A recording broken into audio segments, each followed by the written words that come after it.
She was shattered when colleagues cruelly laughed at her curves, fleeing blindly from the ballroom.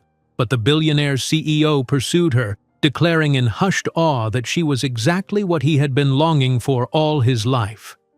But before we dive into the full story, let me know where you're watching from and what time it is. Now subscribe to the channel and let's get started. The echo of laughter and clinking champagne glasses filled the Grand Horizon ballroom as Naomi Carter smoothed the fabric of her emerald evening gown for the 10th time that evening. The silk caressed her curves in a way that had made her feel beautiful when she first tried it on, but now, standing amidst Manhattan's elite at the annual Children's Hope Charity Ball, she felt exposed and vulnerable.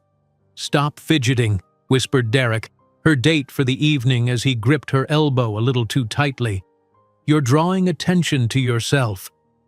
Naomi inhaled deeply, trying to calm her nerves. At 32, she had built a successful career as a graphic designer, winning awards for her innovative campaigns, but social events like this still filled her with dread, especially when attending with Derek Chambers, who seemed increasingly irritated by her presence despite being the one who had insisted she accompany him. "I just need some air," Naomi murmured, slipping away from his grasp and navigating through the crowd toward the terrace. The cool night breeze caressed her flushed cheeks as she leaned against the stone balustrade, gazing at the glittering city skyline. For a moment, she could breathe again. "There you are." Derek's voice cut through her moment of peace. He was holding 2 champagne flutes, but the tight smile on his face didn't reach his eyes. "Marcus Whitley just arrived. He's the creative director at Pinnacle Advertising. I need you to make a good impression." "Derek, you know I don't like being paraded around like some trophy," Naomi replied, accepting the champagne despite herself. "Trophy?" Derek snorted, his expression darkening. "Hardly. I'm doing you a favor by bringing you to events like this. Connections are everything in this industry, Naomi, or would you rather stay home with your sketches and ice cream?" The casual cruelty of his words stung, but Naomi had grown accustomed to these small cuts over the 6 months they'd been dating. Derek was handsome, successful, and well-connected, qualities he never let her forget. What had started as charming confidence had slowly revealed itself as something uglier. "Let's just get through tonight," she said quietly, finishing her champagne in one unladylike gulp. "For the children's charity." Derek's smile returned, practiced and hollow. "That's my girl. Now come on. Marcus is by the bar with the Sullivan twins. Those girls have never eaten a carb in their lives. Try not to look so obvious standing next to them." Another little cut. Naomi followed him back inside, where the evening proceeded in a blur of introductions and small talk. She was actually enjoying a conversation with an elderly philanthropist about color psychology and marketing when Derek appeared at her side, his eyes glassy from too much champagne. "Sorry to interrupt, Mrs. Covington, but I need to borrow my date for the dinner seating," he said, flashing his perfect smile at the older woman before pulling Naomi away. The grand ballroom had been transformed, with dozens of circular tables surrounding a small stage where the charity director would later speak. Derek guided her to a table near the front, already occupied by several couples engaged in animated conversation. "Everyone, this is Naomi," Derek announced as they took their seats. "She works for that boutique design agency. What's it called again, sweetheart? Little Leaf?" "Silver Birch Creative," Naomi corrected, offering a warm smile to the table. "We're actually up for the Innovation in Advertising Award next month for our work with—" "She's very modest," Derek interrupted, placing his hand on her thigh under the table and squeezing in warning. "Naomi handles some of our smaller clients." A waiter appeared serving the first course, a delicate plate of seared scallops with microgreens. Conversation flowed around the table, dominated by the men discussing recent market fluctuations while their female companions nodded appreciatively. Naomi remained silent, pushing the scallops around her plate and wondering how much longer the evening would last. "Aren't you going to eat that?" Derek whispered, leaning close. Wasting food when we're at a charity for hungry children seems a bit tactless, don't you think? Naomi speared a scallop, acutely aware of Derek's eyes on her. His attention to her eating habits had become increasingly uncomfortable lately. Small comments about her food choices, suggestions about gym memberships, each one disguised as concern. "Ladies and gentlemen," a voice announced over the speakers, "please welcome our host for the evening, Mr. James Harrington of Harrington International." Applause erupted as an elegant silver-haired man took the stage. Naomi recognized him from business magazines, the patriarch of the Harrington Empire, known for both his business acumen and philanthropy. "Thank you all for your generosity tonight," James began. "Before we proceed with the fundraising auction, I'd like to introduce my son, Lucas Harrington, who will be taking over as CEO of Harrington International next month." More applause as a tall, broad-shouldered man joined his father on stage. Lucas Harrington wasn't what Naomi had expected. Where his father was polished and conventional, Lucas had an intensity about him, piercing blue eyes surveying the room with contained power rather than entitlement. His dark hair was slightly too long for corporate standards, and though his tuxedo was impeccably tailored, he wore it with a casual confidence that made everyone else look overdressed. "He looks like he'd rather be anywhere else," Naomi whispered, more to herself than to Derek. "Probably would," Derek replied. "Word is, he spent years building water systems in developing countries before Daddy insisted he come home and learn the family business. PR stunt, obviously." Lucas Harrington spoke briefly, his deep voice resonating through the ballroom as he outlined the charity's achievements over the past year. There was a rawness to his delivery, none of the practiced charm of the other executives in the room. When he finished, the audience applauded enthusiastically, and the auction began. The evening progressed, with luxury items and experiences being sold for increasingly extravagant sums. Naomi watched in amazement as a weekend yacht trip sold for 6 figures. The main course arrived, prime rib for most of the table, but a grilled chicken salad placed in front of her. "I took the liberty of ordering for you," Derek whispered. "Thought you'd appreciate something lighter." Naomi stared at the salad, humiliation burning in her chest. "I don't recall asking you to monitor my food choices, Derek." "Don't make a scene," he hissed, smiling tightly at the others at the table. "I'm just looking out for you. That dress is already working overtime." She felt her cheeks flush as she picked up her fork, appetite completely gone.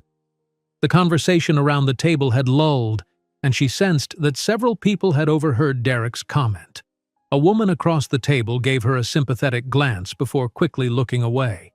The charity director took the stage again, announcing the final auction item, a private consultation with Lucas Harrington himself, offering business advice to the highest bidder. The bidding quickly escalated, eventually selling for an astronomical sum to a tech entrepreneur seated at the table next to theirs. As dessert was served, a decadent chocolate creation that Derek pointedly moved away from Naomi's place setting, she excused herself to visit the ladies' room. In the gilded sanctuary of the powder room, she gripped the marble countertop and took several deep breaths, fighting back tears that threatened to ruin her carefully applied makeup. "You deserve better than that jerk," said a voice behind her. A striking woman in a red dress was reapplying her lipstick in the mirror. "I'm at your table. Heard everything." "It's complicated," Naomi replied automatically. "No, honey, it's really not." The woman capped her lipstick. "Men like that don't change, they just get worse. Trust me, I've dated 3 of them." She offered her hand. "I'm Vivian Chen, by the way. I run the digital division at Maxwell Media." "Naomi Carter, I'm a senior designer at Silver Birch Creative." "Wait, did you design the Evergreen Renewal campaign with the interactive forest installation?" Naomi nodded, surprised. "You've seen it?" "Seen it? I've shown it to my team as an example of everything we should aspire to. That campaign was brilliant." Vivian's eyes narrowed thoughtfully. "You know, we're looking for a creative partner for a major campaign launching next quarter. Here's my card. Call my office on Monday." Naomi accepted the card, a flicker of hope warming her chest. "Thank you, I will." When she returned to the table, Derek was deep in conversation with a blonde woman who had joined their table during her absence. He barely acknowledged Naomi's return, which suited her fine as she sipped her water and watched the crowd. The evening was winding down, with guests beginning to depart. Derek finally turned to her, his expression sour. "There you are, I thought you'd fallen in." "Charming as always," Naomi replied, her earlier encounter with Vivian giving her a newfound courage. "I think I'm ready to leave." "Not yet," Derek said, standing. "I need to speak with Marcus before he goes. Wait here." Naomi sat alone at the now empty table, watching as Derek wove through the crowd toward the bar. She contemplated simply calling a cab and leaving without him when she noticed the dessert she'd been denied earlier still sitting untouched at her place setting. With a small smile of defiance, she picked up the fork and took a bite of the rich chocolate cake. It was delicious, dark, velvety, and complex. "Life's too short not to eat the cake," said a deep voice, startling her. Lucas Harrington stood beside her table, his blue eyes crinkling slightly at the corners as he watched her enjoy the dessert. Up close, he was even more striking, a small scar through his right eyebrow adding character to his classically handsome features. "I didn't realize I was being watched," Naomi said, feeling heat rise to her cheeks again, but for entirely different reasons than before. "I wasn't watching. Just passing by and noticed someone finally appreciating Chef Anton's creation properly." He gestured to the chair Derek had vacated. "May I?" Before Naomi could respond, Derek's voice cut through the moment. "Naomi, what are you doing?" He approached rapidly, his face flushed with either embarrassment or anger. "Mr. Harrington, I apologize if my date was bothering you." Lucas Harrington's expression changed, the warmth in his eyes replaced by something cooler as he assessed Derek. "Not at all. In fact, we were just having a conversation about appreciation." "Well, we were actually just leaving," Derek said, his hand closing around Naomi's arm. "Come on, Naomi." "Actually," Naomi said, gently but firmly removing his hand, "I think I'd like to finish my dessert." Derek's expression darkened. "Don't be ridiculous. You shouldn't be eating that anyway. Have you looked in a mirror lately? That dress is about to burst at the seams." A hush fell over the nearby tables as Derek's voice carried farther than he'd intended. Naomi felt as though all the air had been sucked from the room, leaving her frozen in humiliation as dozens of eyes turned toward their table. "Perhaps," Lucas Harrington said, his voice dangerously quiet, "you should reconsider your tone and your words, Mr. Chambers." "Derek Chambers," Derek replied, straightening his posture but unable to hide his discomfort under Lucas's steady gaze. "And I was simply expressing concern for my girlfriend's health." "Was that concern?" Lucas asked, his tone making it clear it was anything but. "Sounded more like cruelty to me." Naomi stood, her legs unsteady. "I should go," she whispered, unable to meet anyone's eyes as laughter began to ripple through the crowd, laughter at her expense. This was her nightmare realized. Public humiliation cementing every insecurity Derek had cultivated. "Naomi, wait," Lucas said, but she was already moving, weaving through tables toward the exit, desperate for escape. She burst through the doors into the hotel corridor, gasping for breath as tears finally spilled down her cheeks. The elevator seemed miles away as she stumbled toward it, wanting nothing more than to disappear. "Naomi!" It was Lucas's voice behind her. "Please, wait!" Naomi jabbed the elevator button repeatedly, willing the doors to open. She could hear footsteps approaching behind her and silently prayed it wasn't Derek coming to heap more humiliation on her. The gentle ding of the elevator was the most welcome sound she'd heard all evening. "Naomi, please." Lucas Harrington's voice was closer now, urgent but gentle. She stepped into the elevator and turned, finally looking up to see Lucas jogging toward her, concern etched across his features. As the doors began to close, he reached them, placing his hand between the sensors to stop them. "I just wanted to make sure you're all right," he said, slightly breathless. What that man said was inexcusable. Naomi brushed away tears with the back of her hand, mortified that Lucas Harrington, billionaire CEO and the evening's guest of honor, was witnessing her emotional breakdown. "I'm fine," she managed, "just embarrassed that half of Manhattan's elite heard my boyfriend critique my body." Lucas winced.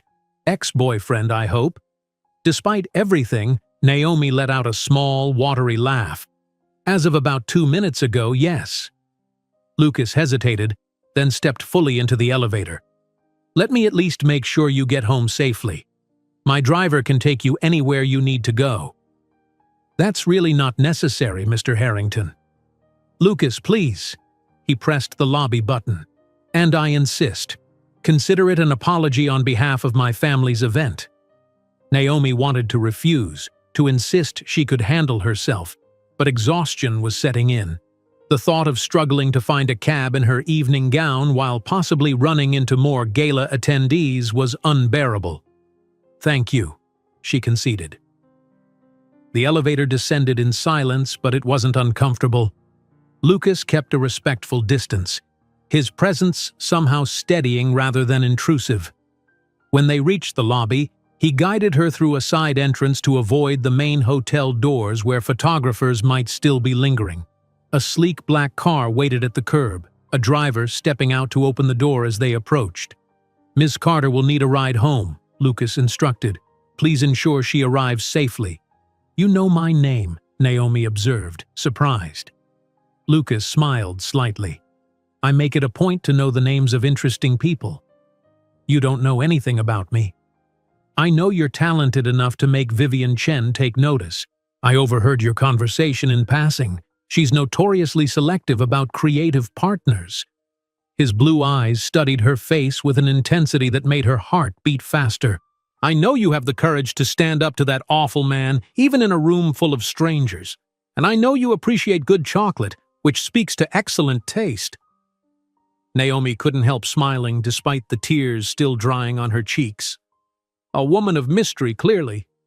"Clearly." His expression grew more serious. "I also know you deserve much better than what I witnessed tonight." Before Naomi could respond, a commotion erupted behind them as the hotel doors burst open. Derek emerged, his face twisted with anger as he spotted them. "Naomi!" he shouted, striding toward them. "What the hell do you think you're doing?" Lucas stepped protectively in front of her. "Mr. Chambers, I believe the evening is over for you." "Get in the car," Lucas said quietly to Naomi, not taking his eyes off Derek, who was now being intercepted by hotel security. Naomi slipped into the back seat, her hands trembling. Through the window, she could see Lucas speaking to Derek, his posture tense but controlled. Though she couldn't hear what was being said, Derek's flushed face and defensive gestures told her enough. Finally, Derek turned and stormed back into the hotel, shooting one last venomous glare in her direction. Lucas approached the car, leaning down to speak through the open door. "He won't bother you tonight, but I'd suggest blocking his number when you get home." "Thank you," Naomi said, feeling oddly light despite the evening's disaster. "For everything." Lucas smiled, a genuine smile that transformed his serious face.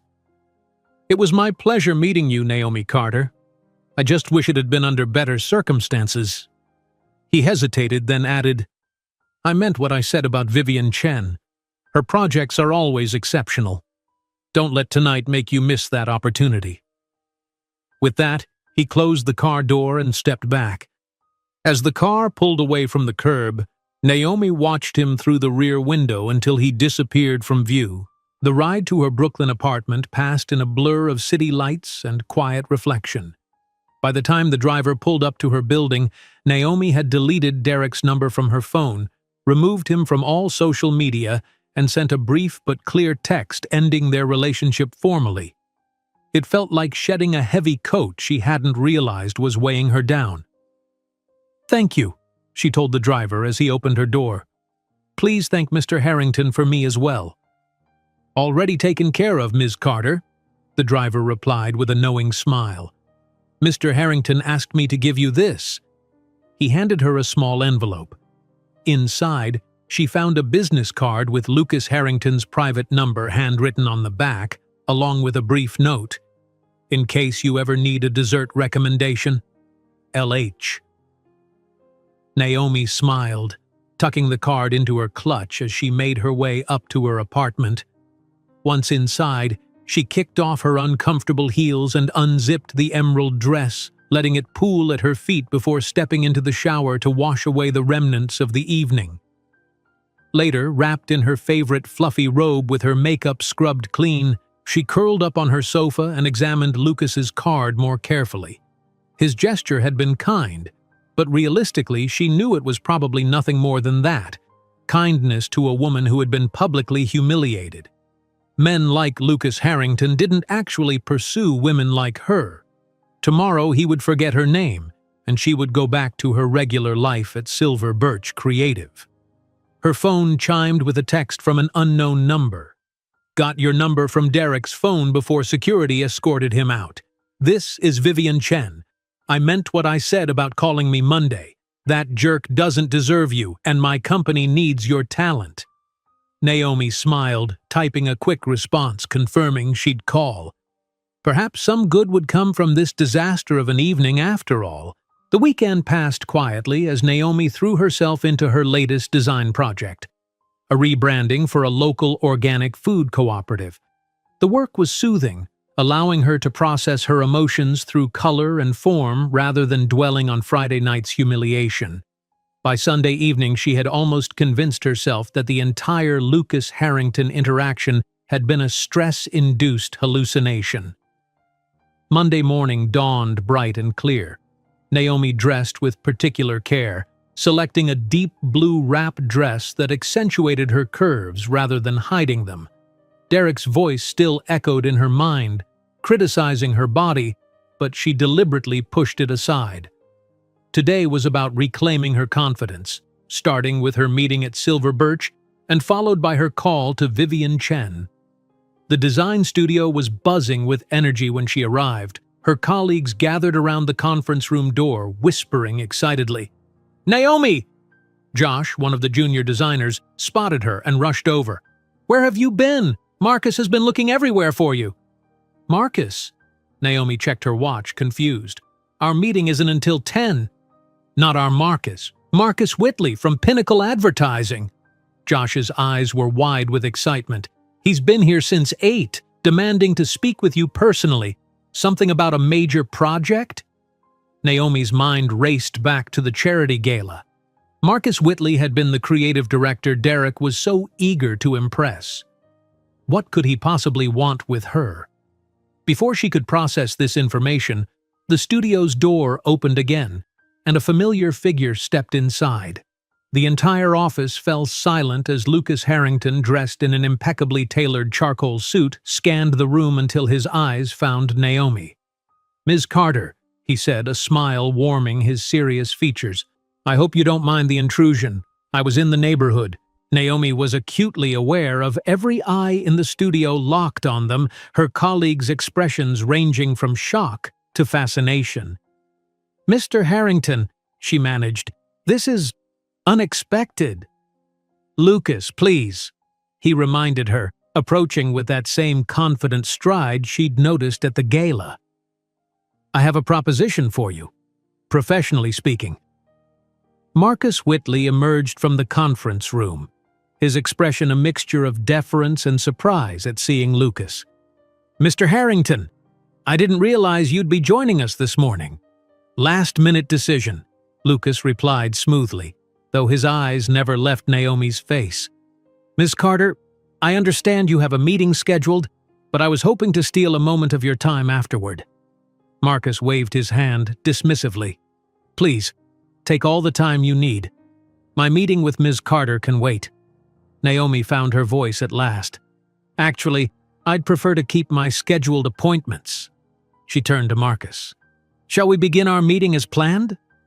A flicker of surprise crossed Lucas's face, quickly replaced by what looked almost like admiration. He nodded. "Of course, I appreciate professionalism. Perhaps we could discuss my proposal over lunch?" Before Naomi could respond, the studio door burst open again. Derek stormed in, his face flushed with anger. "Naomi? What the hell is going on? I just got fired from Pinnacle." The entire room froze. Naomi felt her heart sink as all eyes swiveled between her, Derek, and Lucas Harrington, who had gone very still. "Mr. Chambers," Lucas said, his voice dangerously quiet, "you seem to have a habit of making inappropriate entrances." Derek jabbed a finger toward Naomi.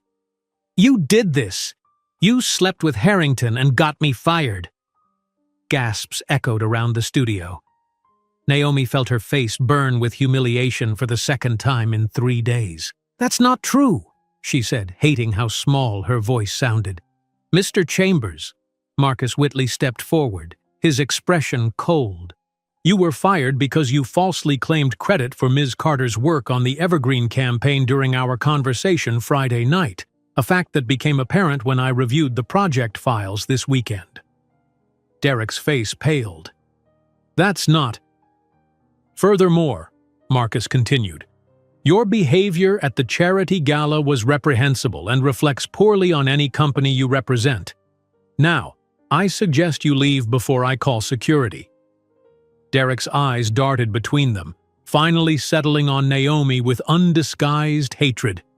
"You'll regret this," he spat before turning and storming out. The silence that followed was deafening. Naomi stood rooted to the spot, processing what had just happened. Derek had been taking credit for her work? For how long? Lucas cleared his throat. "Perhaps we should all give Ms. Carter a moment."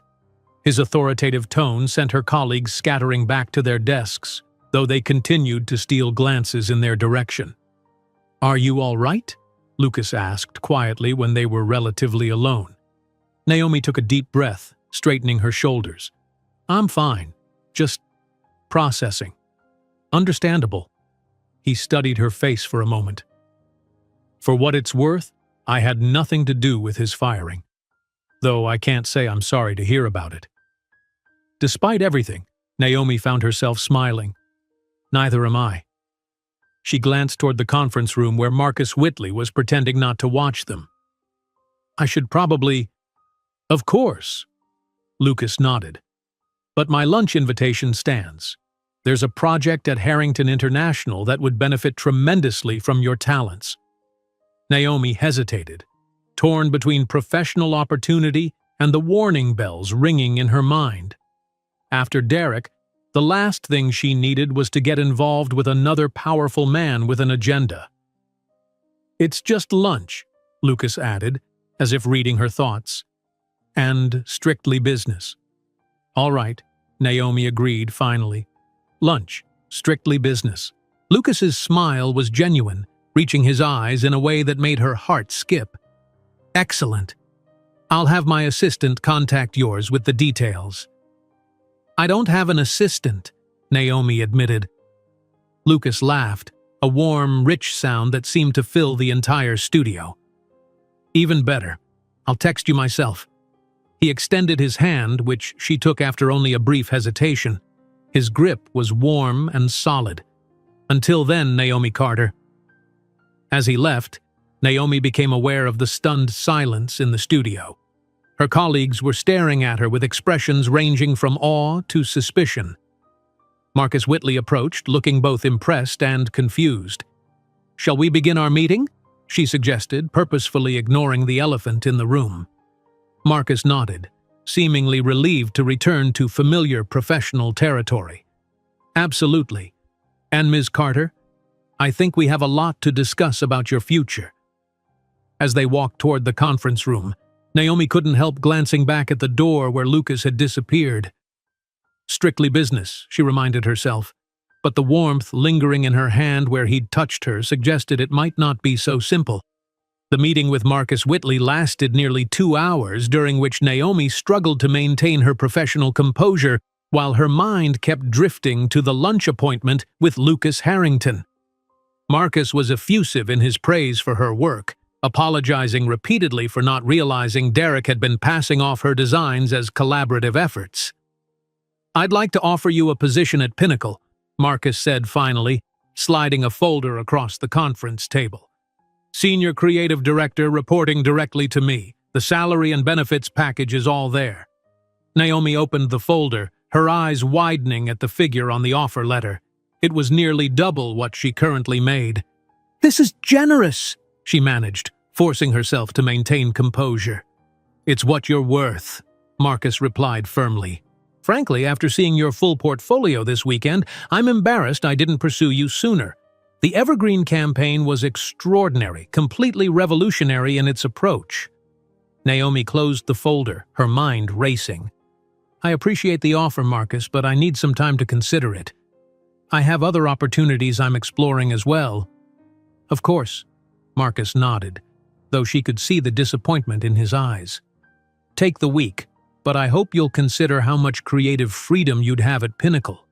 We're expanding our environmental clients division, and your vision would be instrumental in shaping it."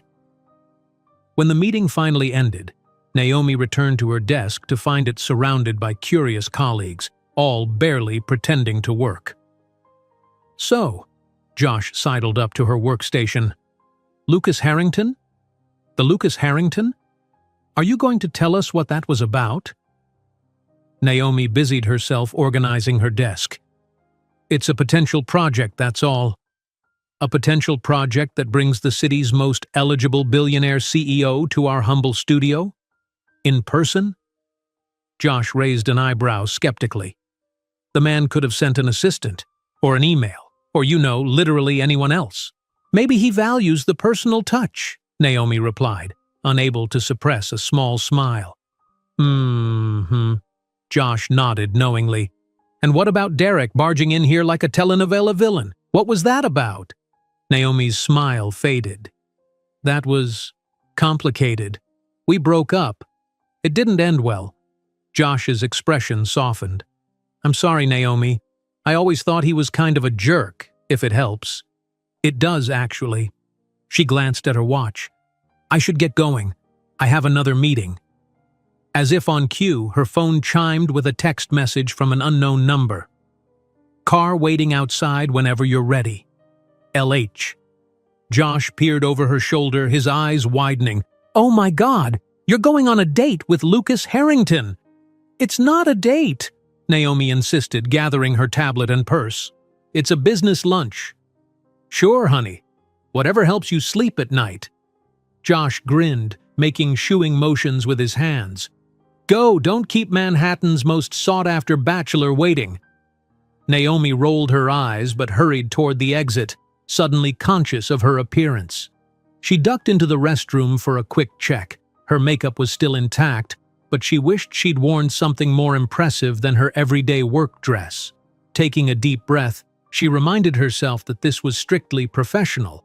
Lucas Harrington might be handsome, wealthy, and unexpectedly kind, but he was also a potential client. Nothing more. Outside, the same sleek black car from Friday night waited at the curb, the driver standing beside the open rear door.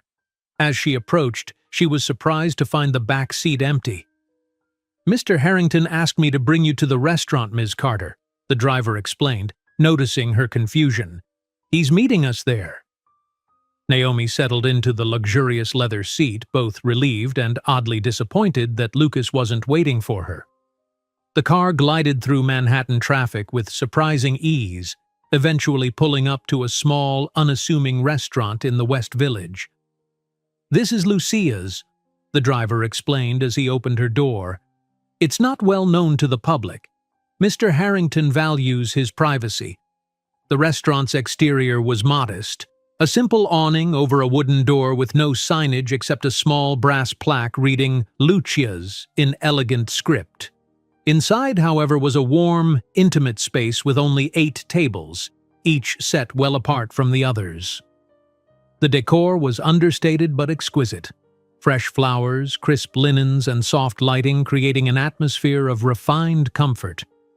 Lucas rose from a corner table as she entered, his formal business attire exchanged for a more casual ensemble of dark jeans and a navy blue sweater that somehow made him look even more striking. "Naomi," he greeted her, his smile genuine as he held out her chair. "Thank you for coming. I hope you don't mind this place. The food is exceptional. and we can actually hear each other speak." "It's lovely," Naomi replied, taking her seat and noticing that the restaurant was empty except for them. "Did you rent out the entire restaurant?"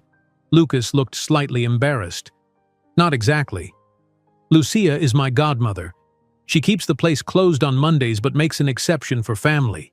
As if summoned, an elegant older woman appeared from the kitchen, her silver hair swept into a chignon and her eyes, remarkably similar to Lucas's, sparkling with interest as they settled on Naomi. "So this is why my godson calls me on a Sunday night begging me to open on my day off," she said in a melodious Italian accent, her gaze appraising Naomi with open curiosity. "For a business lunch, he says." She snorted softly, clearly not believing it for a second. "Lucia," Lucas said, a warning in his voice that the older woman blithely ignored. "I am Lucia Ricci," she introduced herself to Naomi, taking her hand between both of hers. "And you are the first woman Lucas has ever brought here who wasn't family." "Naomi Carter," she replied, feeling heat rise to her cheeks. "And it really is a business meeting." Lucia laughed, patting her hand. "Of course it is, Cara. Which is why he asked for the most romantic table and my special tiramisu that I only make for special occasions." She winked at Lucas, who was now looking distinctly uncomfortable. "I will bring wine. You two talk business." As Lucia swept back to the kitchen, Lucas cleared his throat. "I apologize for my godmother. She has many wonderful qualities, but subtlety isn't among them." Naomi couldn't help smiling. "She seems wonderful and very fond of you." "She helped raise me after my mother died," Lucas explained, his expression softening. "She taught me that there's more to life than balance sheets and board meetings, a lesson my father still hasn't quite grasped." "I'm sorry about your mother," Naomi said quietly. Lucas nodded his acknowledgement. "It was a long time ago. I was 10. He seemed about to say more, but Lucia returned with a bottle of wine and 2 glasses, effectively changing the subject.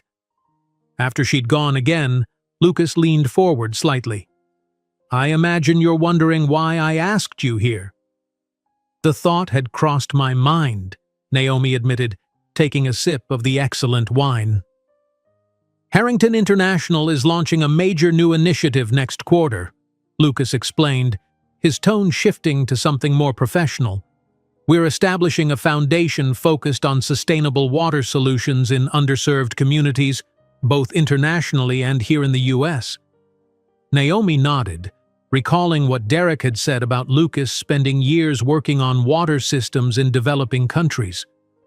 "We need a comprehensive campaign that captures both the urgency of the water crisis and the hope our solutions provide," Lucas continued. "When I saw your evergreen campaign, I knew you were exactly the designer we needed.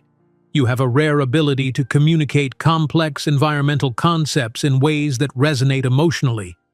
"I'm flattered," Naomi said carefully, "but I'm just one designer at Silver Birch. We have an entire team." "I want you," Lucas interrupted, then paused as if recognizing how that sounded. "Your vision, specifically. I've reviewed your entire portfolio, not just Evergreen, but the Urban Garden Initiative and the Clean Ocean Campaign. Your work has a distinctive quality that can't be replicated by a team." Naomi studied him, trying to reconcile the intense CEO with the man who had shown such unexpected kindness at the gala. "These are all passion projects of mine. How did you even find them?" Lucas had the grace to look slightly sheepish. "I may have done some research over the weekend." "You mean you had someone investigate me?" Naomi clarified, not sure whether to be flattered or concerned. "Nothing invasive," Lucas assured her. "Only your professional work that's publicly available. The foundation is deeply personal to me. I needed to be sure you were the right person." Lucia returned with their first course, a delicate arrangement of fresh burrata, heirloom tomatoes, and basil that smelled divine. As they began to eat, the conversation flowed more naturally. Lucas asked thoughtful questions about her design process, and shared stories about his experiences working on water projects in rural communities. "So that's true? You really spent years building water systems?" Naomi asked, remembering Derek's dismissive comment about it being a PR stunt. Lucas nodded, his expression serious. 5 years? After college, while my father was grooming my older brother to take over the company. I lived mainly in East Africa and Southeast Asia, working with local engineers to develop sustainable water solutions. What changed? Why did you come back? A shadow crossed Lucas's face. My brother died. Skiing accident in the Alps 3 years ago. Suddenly I was the heir apparent to Harrington International, a role I'd never wanted or prepared for. "I'm so sorry," Naomi said softly, understanding now the weight he seemed to carry. "Thank you." Lucas was quiet for a moment. Coming back was difficult. The corporate world feels trivial after you've seen children die from waterborne diseases that could be prevented with basic infrastructure. That's why this foundation is so important to me. It's my way of honoring both my brother's memory and the work I left behind. Lucia appeared with their main course, handmade pasta, with a simple but perfect sauce that melted in Naomi's mouth. As they ate, Lucas outlined his vision for the foundation and the campaign, his passion evident in every word. Naomi found herself drawn into his enthusiasm, her mind already composing visual concepts and messaging strategies. "This isn't just another corporate social responsibility initiative," Lucas emphasized. "The foundation will operate independently, with significant resources and a mandate to create real change." "It sounds incredible," Naomi admitted. "But I have to ask, why me? There are dozens of top-tier agencies that specialize in environmental campaigns." "Because you see beyond the surface," Lucas replied without hesitation. "Your designs don't just communicate facts, they tell stories that connect people to issues on a human level. That's rare." Naomi felt warmth spreading through her chest that had nothing to do with the wine. "I'm intrigued by the project," she said carefully. "But I should mention that I received a job offer from Pinnacle today, Senior Creative Director." Something flickered in Lucas's eyes. Disappointment, perhaps? "That's an excellent opportunity. Marcus Whitley runs a good operation." "It is," Naomi agreed. "But your foundation project sounds more meaningful." "It could be both," Lucas suggested. "The foundation campaign would be a 6-month commitment initially. You could take the Pinnacle position afterward if you wanted, or—" He hesitated. "There might be a place for you at Harrington International's in-house creative team?" Lucia returned to clear their plates, her knowing eyes moving between them. "Dessert? Or do you need more time for business?" "Dessert, please," Lucas replied, seemingly immune to her suggestive tone. "Your special tiramisu." When Lucia disappeared again, Naomi leaned forward. "Can I be honest with you, Lucas? I'd prefer that, yes. This all seems too good to be true. The project, the timing, your personal interest in my work. I can't help wondering if there's something you're not telling me." Lucas's expression grew serious. "You're right to be cautious, especially after what you've just been through." He seemed to choose his next words carefully. "I am genuinely impressed by your work, and I do want you for this project, but I'd be lying if I said I wasn't also personally intrigued by you." Naomi felt her heartbeat quicken. "So this isn't strictly business?" "The project is absolutely legitimate, and my interest in your professional abilities is genuine," Lucas clarified. "But I'd like to get to know you better, beyond work. However, I understand completely if you'd prefer to keep our relationship purely professional." Lucia returned with 2 portions of tiramisu, setting them down with a flourish. "Enjoy, lovebirds. I'll be in the kitchen if you need anything." As she walked away, Naomi couldn't help laughing. "Your godmother is not subtle." "I warned you," Lucas smiled, the tension broken. "So, what do you think? About the project, I mean?" Naomi took a bite of the tiramisu, closing her eyes briefly at the perfect balance of flavors. "I think I'd be a fool to say no to the project. As for the rest, let's take it one step at a time." "That sounds fair," Lucas agreed, relief evident in his expression. "So you'll do it?" "I will," Naomi nodded. "But I want complete creative control, and I want to bring in my colleague Josh from Silver Birch as part of my team." "Done," Lucas said without hesitation. "When can you start?" "I need to give notice at Silver Birch, 2 weeks at least. I owe them that much." "Of course. I respect loyalty." Lucas raised his wine glass. "To new beginnings, then." As they clinked glasses, Naomi felt a flutter of excitement mixed with apprehension. She was about to embark on something new and potentially life-changing, not just professionally but perhaps personally as well. Little did she know that across town, Derek Chambers was sitting in a darkened bar, nursing his third whiskey and scrolling through his phone to an old college connection. Rachel Harrington, Lucas's cousin and notorious family troublemaker. His fingers hovered over the screen before typing a simple message. "Remember when you said you owed me a favor? I'm calling it in." Naomi returned to Silver Birch in a daze, her mind still processing everything that had happened at lunch. The restaurant had been almost magical. Lucia's warmth, the exquisite food, and Lucas's unexpected openness about his past. Most surprising had been his admission of personal interest in her beyond the project. When she entered the studio, Josh pounced immediately. "Well, how was your strictly business lunch with the sexiest CEO in Manhattan? Spill everything."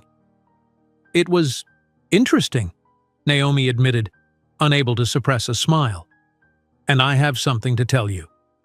She guided him to a quiet corner of the studio. "How would you feel about working on a major campaign for a new international water foundation?" Josh's eyes widened. "With Harrington International? Are you serious?" "Completely. I just accepted the project and I insisted you be part of my team." "Oh my God!" Josh threw his arms around her, then pulled back with narrowed eyes. "Wait, does this mean you're leaving Silver Birch?" Naomi nodded, suddenly feeling emotional. "It's time. This project is exactly what I've been wanting to do, something meaningful that can actually make a difference." "When do we start? What's the timeline? Do I need new outfits? Will I meet Lucas Harrington?" Josh fired questions in rapid succession. "Slow down," Naomi laughed. "I need to give notice first and finish up my current projects. We'll officially start in 2 weeks." Speaking with Howard, Silver Birch's founder and creative director, proved more challenging than she'd anticipated. The older man was genuinely hurt by her decision, though he tried to hide it behind brusque professionalism. "Harrington International," he repeated, leaning back in his chair. "Can't say I'm surprised. We can't compete with that kind of money."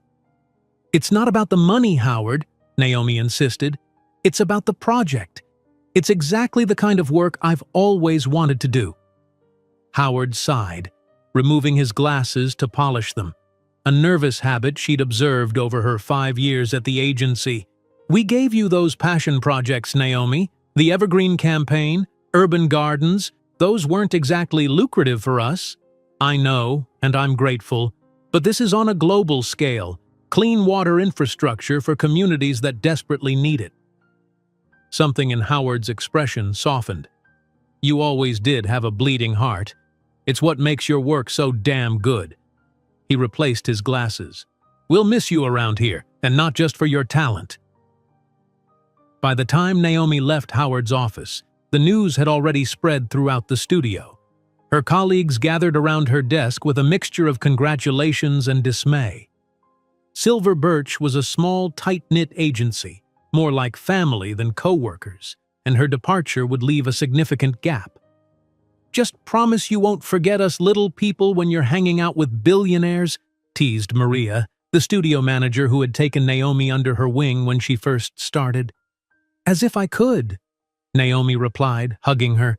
"Besides, it's just a 6-month project. After that, who knows?"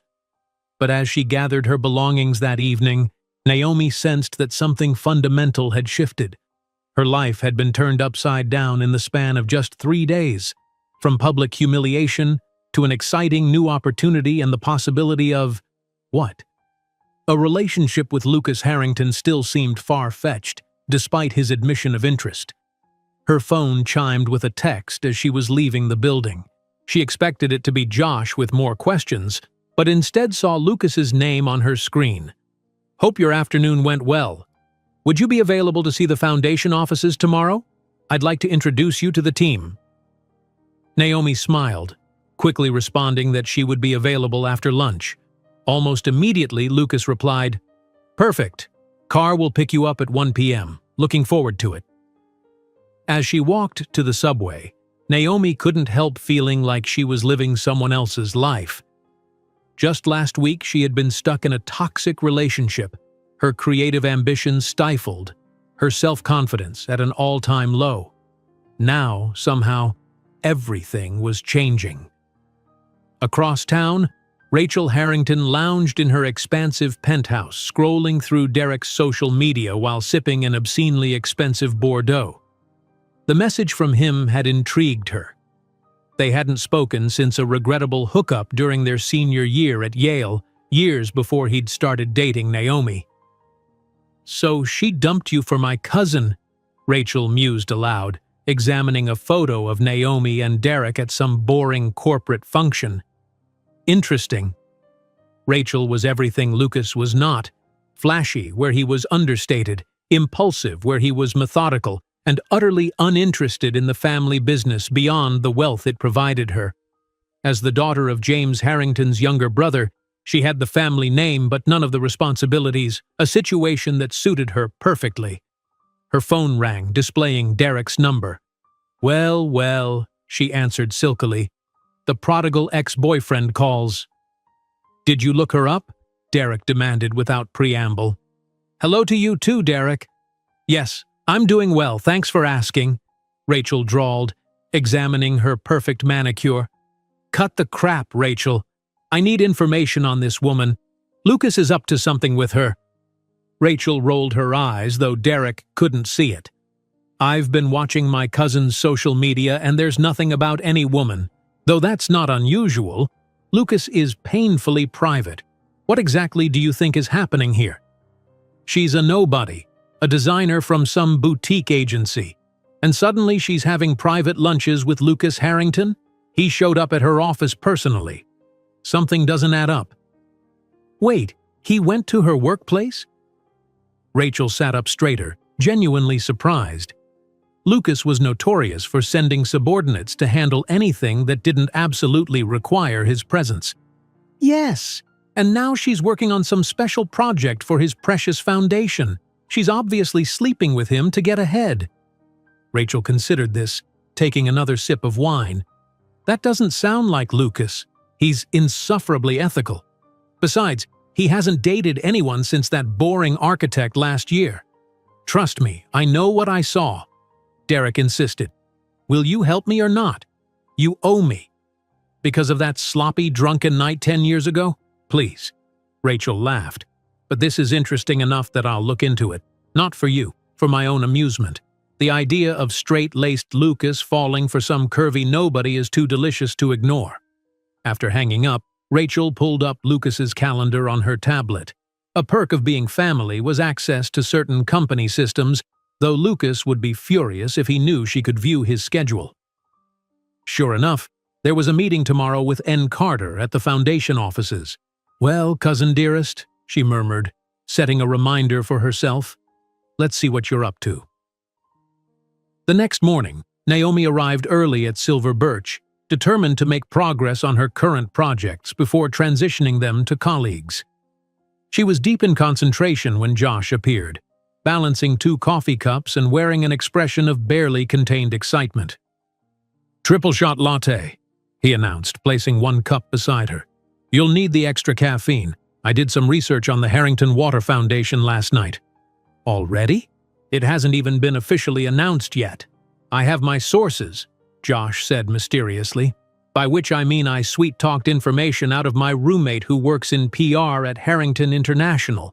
The foundation is Lucas's pet project. He's personally invested millions, and word is the board isn't thrilled about it. They think it distracts from the core business." Naomi frowned. "That's odd. The way Lucas described it, The foundation had full corporate backing. Officially, yes, but apparently there's tension behind the scenes. Lucas's father still holds significant influence on the board, and he's been vocal about wanting his son focused on traditional profit centers, not charity work. This new information troubled Naomi. If the foundation was controversial within Harrington International, that could complicate the project. Thanks for the intel, Josh. I'll keep it in mind when I visit the foundation office today. Today? Josh nearly spilled his coffee. You're seeing him again today? That was fast. It's not like that, Naomi protested, though she could feel herself blushing. He wants to introduce me to the team. It's completely professional. Josh nodded skeptically. That's why you're wearing that dress, the one that makes your waist look tiny and your… That's enough, Naomi interrupted, laughing despite herself. Don't you have work to do? The morning passed quickly, and before Naomi knew it, it was time to meet Lucas's driver. As promised, the black car was waiting outside promptly at 1 p.m. This time, instead of the imposing driver from previous rides, a friendly-looking woman opened the door for her. Ms. Carter? I'm Diane, Mr. Harrington's head of security, she introduced herself. He's already at the foundation office and asked me to escort you personally. The drive took them to a renovated historic building in Chelsea, its brick exterior unassuming but tastefully preserved. Inside, however, was a marvel of modern design. Open workspaces, sustainable materials, and abundant natural light creating an environment that felt both professional and welcoming. Lucas was waiting in the lobby, engaged in conversation with an older man Naomi recognized as his father, James Harrington. Both men turned as she entered, their expressions a study in contrasts. Lucas's welcoming, James's calculating. Naomi, Lucas greeted her warmly, stepping forward. I'm glad you could make it. I'd like you to meet my father, James Harrington. Ms. Carter. The elder Harrington extended his hand, his grip firm but not overly so.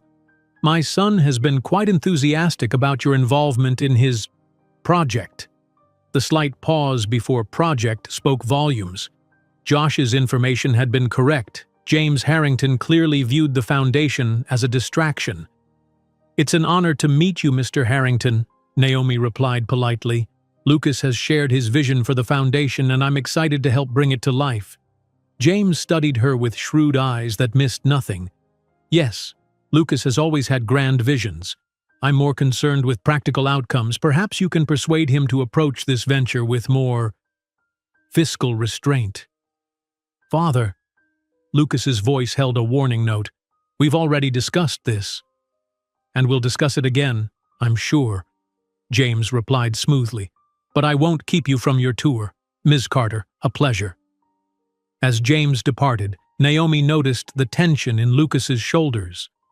I'm sorry about that, he said quietly. My father and I have different priorities. It's all right, Naomi assured him. Families are complicated. Lucas's expression softened. They certainly are. But let's not dwell on that. The team is eager to meet you.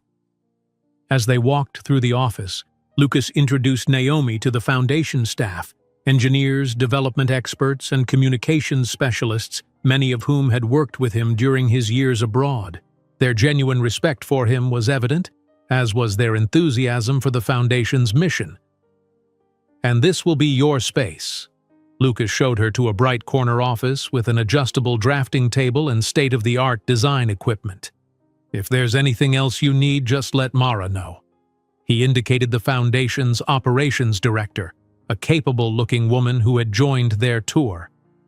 This is perfect, Naomi said, genuinely impressed. You've thought of everything. We want to make sure you have what you need to succeed, Lucas replied. After all, the campaign you develop will be crucial in establishing the foundation's public identity.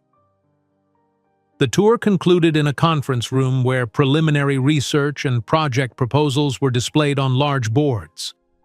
Lucas walked her through the Foundation's first planned initiatives: water purification systems in rural Tanzania, infrastructure repairs in Flint, Michigan, and educational programs in communities affected by water scarcity. "These are amazing," Naomi said, examining the technical diagrams, "but they're also very complex. The challenge will be making them accessible to the general public without oversimplifying." "Exactly," Lucas agreed. "That's why we need your vision. You understand how to translate technical concepts into emotional connections." As they discussed potential approaches, Naomi found herself increasingly excited about the project. This was meaningful work that could genuinely improve lives, exactly what she'd always wanted to do with her design skills. They were so engrossed in conversation that neither noticed the sleek figure who paused in the doorway, observing them with calculating eyes. "Well, isn't this cozy?"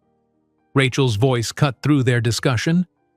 "Lucas, darling, you didn't tell me you were giving personal tours now." Lucas stiffened, turning toward his cousin with a carefully neutral expression. "Rachel, I wasn't expecting you." "Clearly," Rachel sauntered into the room, her gaze fixed on Naomi. "Aren't you going to introduce me to your new consultant?" "Naomi Carter, this is my cousin, Rachel Harrington," Lucas said formally. "Rachel, Naomi is developing the Foundation's launch campaign." Rachel extended a manicured hand, her smile not reaching her eyes. How fascinating. Lucas never mentioned hiring a new creative director, but then he's always been full of surprises lately. Naomi shook Rachel's hand, immediately sensing the hostility beneath her polished exterior. "It's nice to meet you. Lucas has built an impressive team here." "Yes, he's very good at spending the family fortune on his pet causes," Rachel replied with a brittle laugh. "Though usually not so personally involved in the hiring." Lucas's jaw tightened almost imperceptibly. "Was there something you needed, Rachel?" "Just stopping by to confirm our dinner with Uncle James tonight." "You haven't been answering your phone."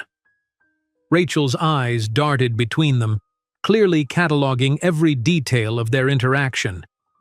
"But I can see you're busy, so I'll leave you to your campaign planning." After Rachel departed, an uncomfortable silence fell between them. "I should apologize for my cousin," Lucas finally said.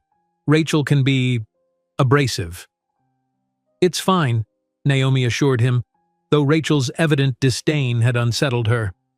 "Family dynamics are rarely simple." Lucas smiled wryly. "The Harringtons elevate complicated family dynamics to an art form." He checked his watch. "I've taken up enough of your afternoon. Diane can drive you back to your office whenever you're ready." "Actually," Naomi said, surprising herself with her boldness, "I'm done for the day. I was thinking I might explore the neighborhood a bit, get a feel for the area since I'll be working here soon." Lucas hesitated, then asked, "Would you like company? I could show you a few local spots worth knowing about." "I'd like that," Naomi replied, feeling a flutter of nervous excitement. As they left the building together, neither noticed Rachel watching from her parked convertible across the street, her phone capturing their departure as she typed a quick message to Derek. "You were right. This is more than business. Tell me everything you know about Naomi Carter." The late afternoon sun cast a golden glow over the historic buildings of Chelsea as Lucas led Naomi through the neighborhood. They had abandoned any pretense of a professional outing, strolling casually along the tree-lined streets like any other couple enjoying the beautiful spring day. "This is my favorite part of the neighborhood," Lucas said as they entered a small hidden courtyard between buildings. A magnificent old oak tree dominated the space, its branches creating a natural canopy over stone benches and flowering shrubs. Most people walk past without ever knowing it exists. "It's beautiful," Naomi breathed, tilting her face up to the dappled sunlight filtering through the leaves. "Like a secret garden in the middle of the city." "I found it by accident my first week back from Tanzania," Lucas admitted, guiding her to a bench. "I was struggling with being back in New York. The constant noise, the pace, everything felt overwhelming after years in rural villages. This place became my sanctuary." Naomi studied his profile as he gazed up at the tree, In the softening light, the sharp lines of his face seemed gentler, more vulnerable. It must have been a difficult transition, coming back to take over the company after your brother's death. Lucas nodded, his expression growing distant. Alexander was groomed from birth to be CEO. He had the temperament for it, charismatic, strategic, comfortable with power. I was always the family misfit, more interested in digging wells than making deals. He smiled ruefully. My father still hasn't fully accepted that I'm all he has left. Is that why he seems resistant to the foundation? Partly, Lucas sighed. He sees it as a distraction from what he considers the real business of Harrington International: property development, investments, acquisitions.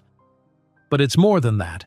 I think the foundation reminds him that I'm not Alexander, that I never will be.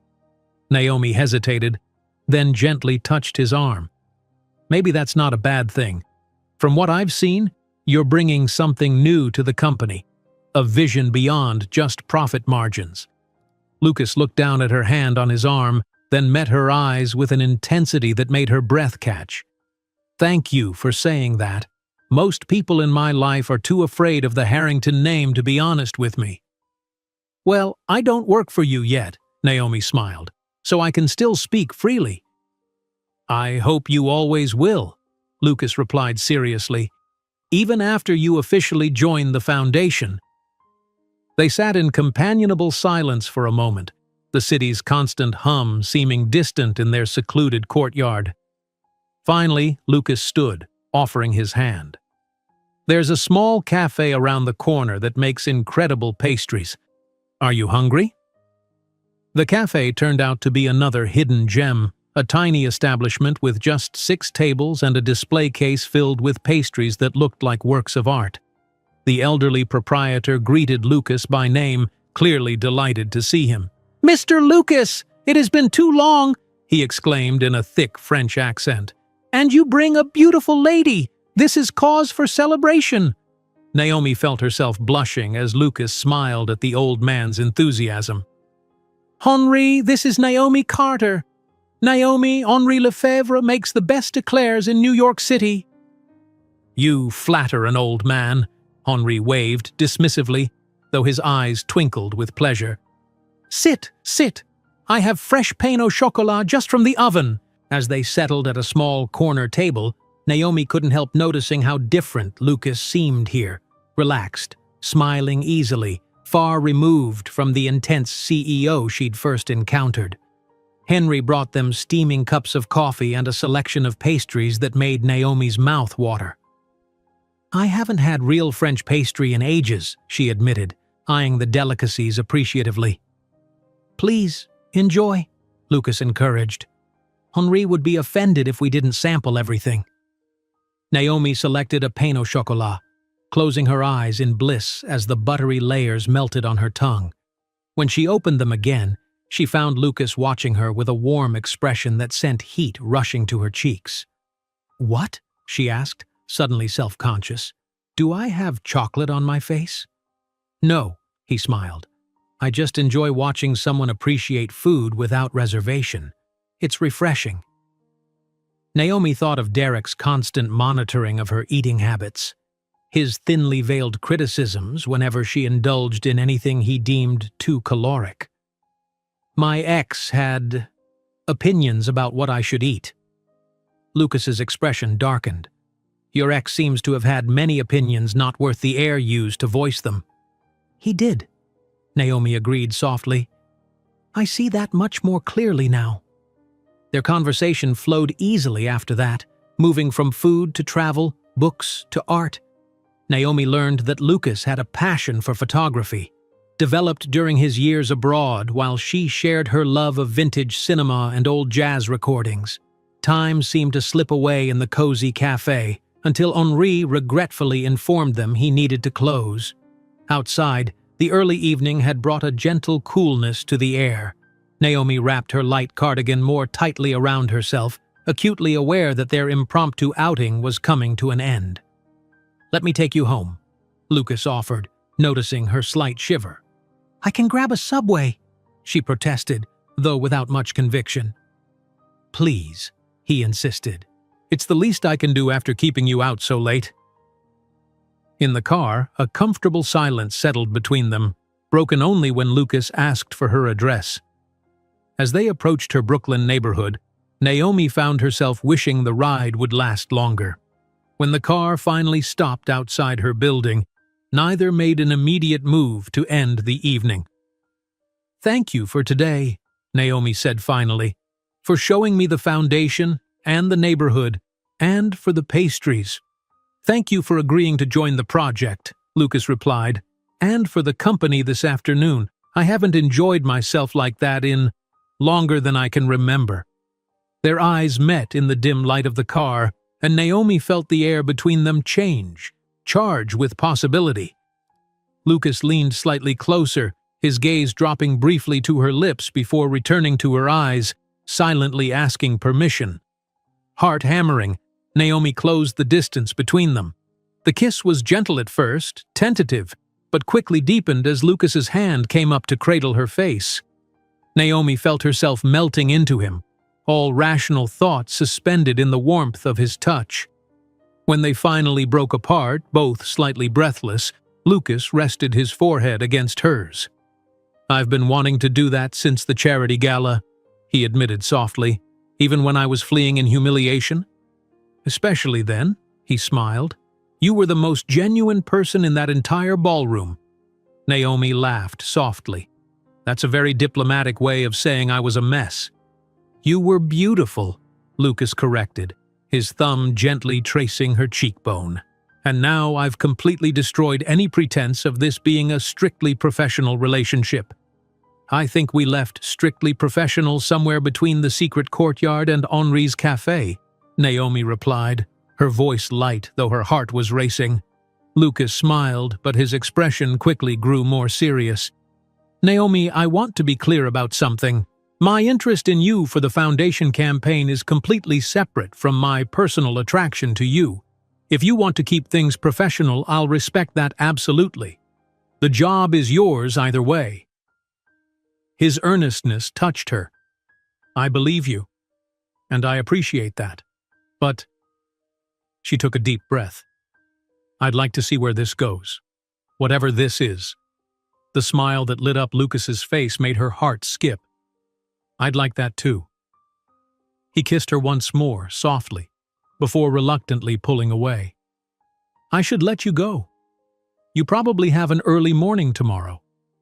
"My last 2 weeks at Silver Birch," Naomi nodded. "Lots to wrap up." "Can I call you tomorrow?" "I'd like that," she smiled, gathering her purse and opening the car door. "Good night, Lucas." "Good night, Naomi." She watched the car drive away before entering her building, her fingers absently touching her lips where she could still feel the pressure of his kiss. The evening felt surreal, dreamlike. Had she really just been kissed by Lucas Harrington? As she entered her apartment, her phone chimed with a text. "Thank you for a perfect afternoon. Sweet dreams. L." Across town, in a dimly lit bar far less elegant than his usual haunts, Derek Chambers sat across from Rachel Harrington, watching as she scrolled through photos on her phone. "These were taken today," Rachel explained, showing him images of Lucas and Naomi leaving the foundation office together. "And according to my sources, they spent the entire afternoon wandering around Chelsea like lovesick teenagers." Derek's face darkened as he drained his whiskey. "I don't understand what he sees in her. She's nothing special, just another designer with delusions of grandeur." Rachel raised a perfectly sculpted eyebrow. "Sounds like someone's still nursing a bruised ego. Didn't you say you broke up with her?" "That's not the point," Derek snapped. "She's clearly using him to advance her career. The Lucas Harrington I've read about doesn't get personally involved with employees." "The Lucas I know doesn't get personally involved with anyone," Rachel agreed, signaling for another round of drinks. "He's been a robot since Alexander died. All work and charity, no play. Until now, apparently." "So, what's our next move?" Rachel leaned back, studying Derek with calculating eyes. "First, I want to understand exactly what your stake is in this. Beyond wounded pride, that is. Derek shifted uncomfortably. Naomi had access to confidential client information at our agency. If she's sharing that with Harrington— Please, Rachel cut him off. Save the corporate espionage angle for someone who might believe it. This is personal for you. I want to know why. After a moment of tense silence, Derek's shoulders slumped. Fine. She made me look like a fool. I lost my job because of her. And now she's dating one of the most powerful men in New York? It's not right. That's more honest, Rachel nodded approvingly. I appreciate honesty, Derek. It's so rare in my circles. She sipped her martini thoughtfully. As for what I want, let's just say Lucas has always been the golden child of the family. Perfect Lucas with his noble causes and moral superiority. It would be refreshing to see him stumble for once. So you'll help me? I'll help us both, Rachel clarified. I have access to information you don't. Family connections, company systems, and you have personal knowledge of Naomi. She tapped her red nail against her glass. Tell me, what are her vulnerabilities? Everyone has them. Derek thought for a moment. Her insecurities about her body, for one. She pretends to be confident, but she's not. And she's desperate for recognition in her career. That's why the foundation job appealed to her. Oh, and she's pathetically loyal. She stayed at that tiny agency for years out of some misplaced sense of gratitude. Loyalty, Rachel repeated thoughtfully. That can be useful. What about her family? Friends? No family nearby. Her parents are in Oregon, I think. Few close friends. She's always been more focused on work. Derek leaned forward.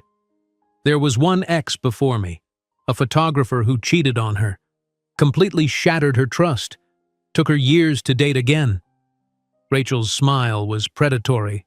Trust issues, career ambitions, and body insecurities. Perfect. She raised her glass in a mock toast. Here's to new partnerships, Derek. I think this will be very productive for both of us. The following 2 weeks passed in a whirlwind for Naomi. By day, she worked diligently to transition her projects at Silver Birch, training colleagues on her accounts and documenting her processes. By night, she found herself increasingly involved with Lucas. Dinners at small restaurants where they wouldn't be recognized, quiet evenings at her apartment talking until the early hours, and on one memorable occasion, a private after-hours tour of the Metropolitan Museum of Art arranged through Lucas's family connections. Their relationship was developing with an intensity that might have frightened her if it didn't feel so right. Lucas was everything Derek hadn't been: attentive without being possessive, confident without being arrogant, and most importantly, he saw her, truly saw her, for who she was. On her last day at Silver Birch, the team threw her a farewell party, complete with champagne and a cake decorated with an image of her most famous campaign. Howard made a surprisingly emotional speech about her contributions to the agency, and by the end, there wasn't a dry eye in the room. "You've left your mark here," Maria told her, hugging her tightly. "But I'm so excited for your new adventure." "Keep in touch, superstar," Josh insisted, already buzzing about joining her at the foundation the following week. As Naomi packed the last of her personal items into a box, her phone rang with a call from Lucas. "How's the farewell going?" he asked when she answered. "Just wrapping up," she replied, smiling at the sound of his voice. "It was lovely but emotional. I've been here a long time." "I know it's a big transition," Lucas said. "That's partly why I'm calling. There's something I'd like to discuss with you. Are you free for dinner tonight?" Something in his tone made her pause. "Everything okay?" "Everything's fine," he assured her. "Just some developments with the foundation I want to talk through with you before you officially start on Monday." "Sure," Naomi agreed, trying to ignore the small knot of anxiety forming in her stomach. "Where should I meet you?" "Actually, I thought we might have dinner at my place," Lucas suggested. "More private for discussing the project. And I promised to cook for you, remember?" Naomi smiled, remembering their conversation about Lucas's unexpected culinary skills, acquired during his years living in remote locations. "I remember. Text me the address. I'll come straight from here." After hanging up, Naomi finished packing her belongings, said her final goodbyes, and headed out of Silver Birch Creative for the last time as an employee. As the elevator doors closed behind her, she felt a mixture of sadness and excitement. One chapter ending, another beginning. What she didn't see was the sleek car parked across the street, where Rachel Harrington sat observing her departure, or the text Rachel sent moments later, "She's on the move. Everything in place for tonight?"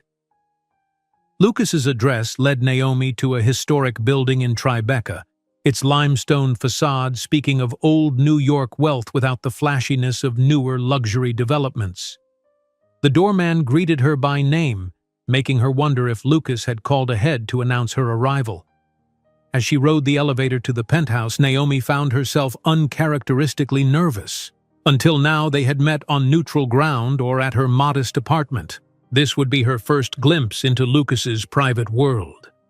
The elevator opened directly into a spacious foyer.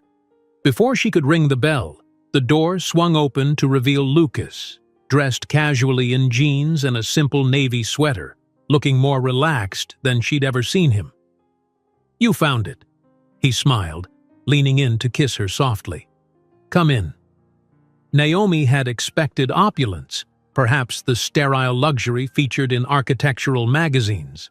Instead, Lucas's home was surprisingly warm and lived in. The open-concept space featured exposed brick walls, towering bookshelves filled with well-read volumes, and large windows offering a spectacular view of the city. Art from his travels adorned the walls, not expensive pieces acquired for investment, but items that clearly held personal meaning. "This isn't what I expected," Naomi admitted, accepting the glass of wine Lucas offered. "What did you expect?"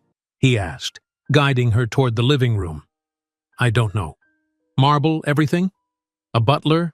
Solid gold fixtures?" She laughed, settling onto a comfortable leather sofa. "This feels like a real home." Lucas sat beside her, looking pleased by her reaction.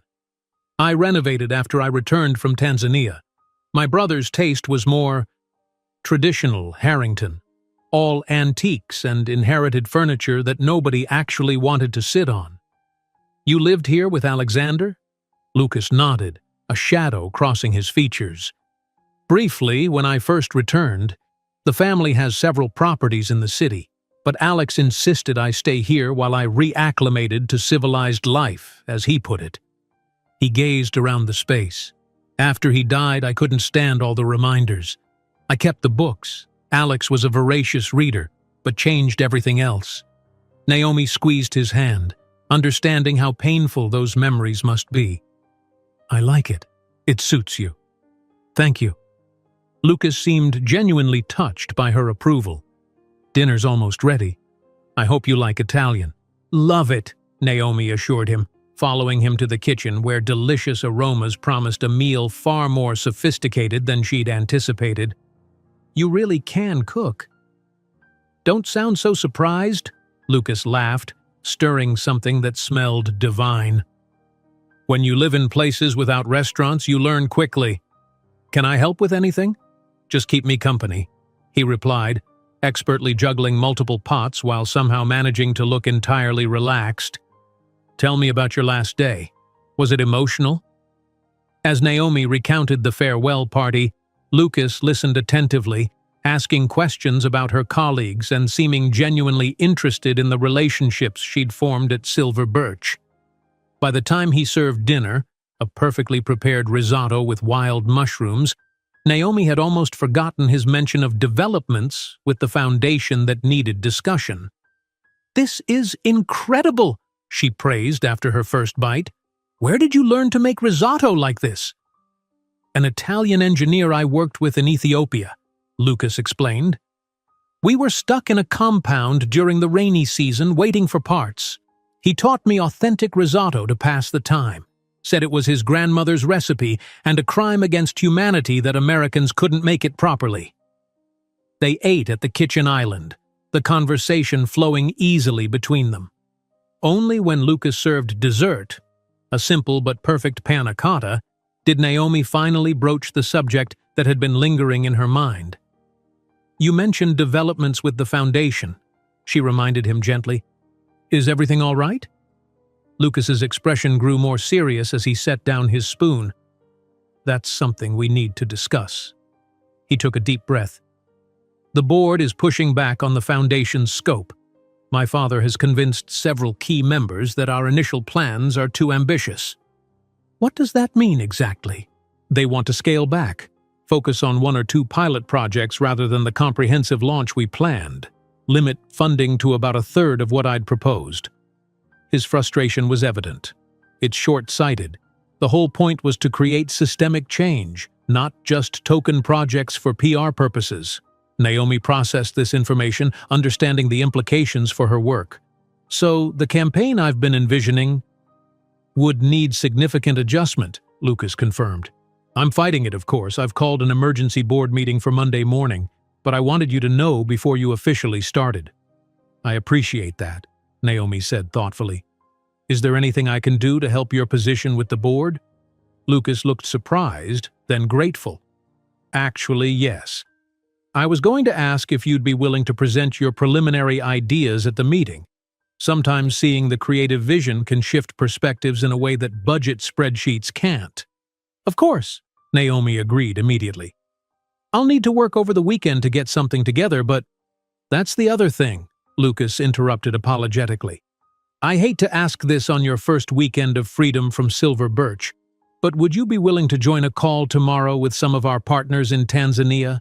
They could provide valuable insights for your presentation." "Absolutely," Naomi assured him. "This is important, Lucas. I want to help however I can." Relief washed over his features. "Thank you. I knew you'd understand." He reached across the counter to take her hand. "I'm sorry our relationship is getting complicated with work issues so quickly." "It's okay," Naomi smiled. "I knew what I was signing up for. Besides, I believe in what the foundation is trying to accomplish." Lucas studied her face for a moment, his expression softening. "You're remarkable. You know that?" Before Naomi could respond, his phone chimed with an incoming call. Lucas glanced at the screen, frowning. "It's my father. I should take this. It might be about the board meeting." While Lucas took the call in his office, Naomi cleared the dessert plates, reflecting on this new complication. A scaled-back foundation would mean redesigning her entire concept, but she was up for the challenge. More concerning was the stress this was clearly causing Lucas. She could see how much the foundation meant to him. It represented not just philanthropy, but his true passion, the work he'd been forced to abandon when duty called him back to Harrington International. Lucas returned looking troubled. "I'm sorry about that. My father wants to meet for breakfast tomorrow to discuss strategy before the board meeting, which almost certainly means he wants to convince me to concede." "Will you?" "No," Lucas said firmly. "This is too important.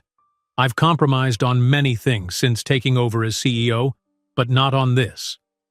Naomi moved to him, placing her hands on his chest. "Then we'll make sure the board sees your vision. I may not know much about corporate politics, but I do know how to tell a compelling story."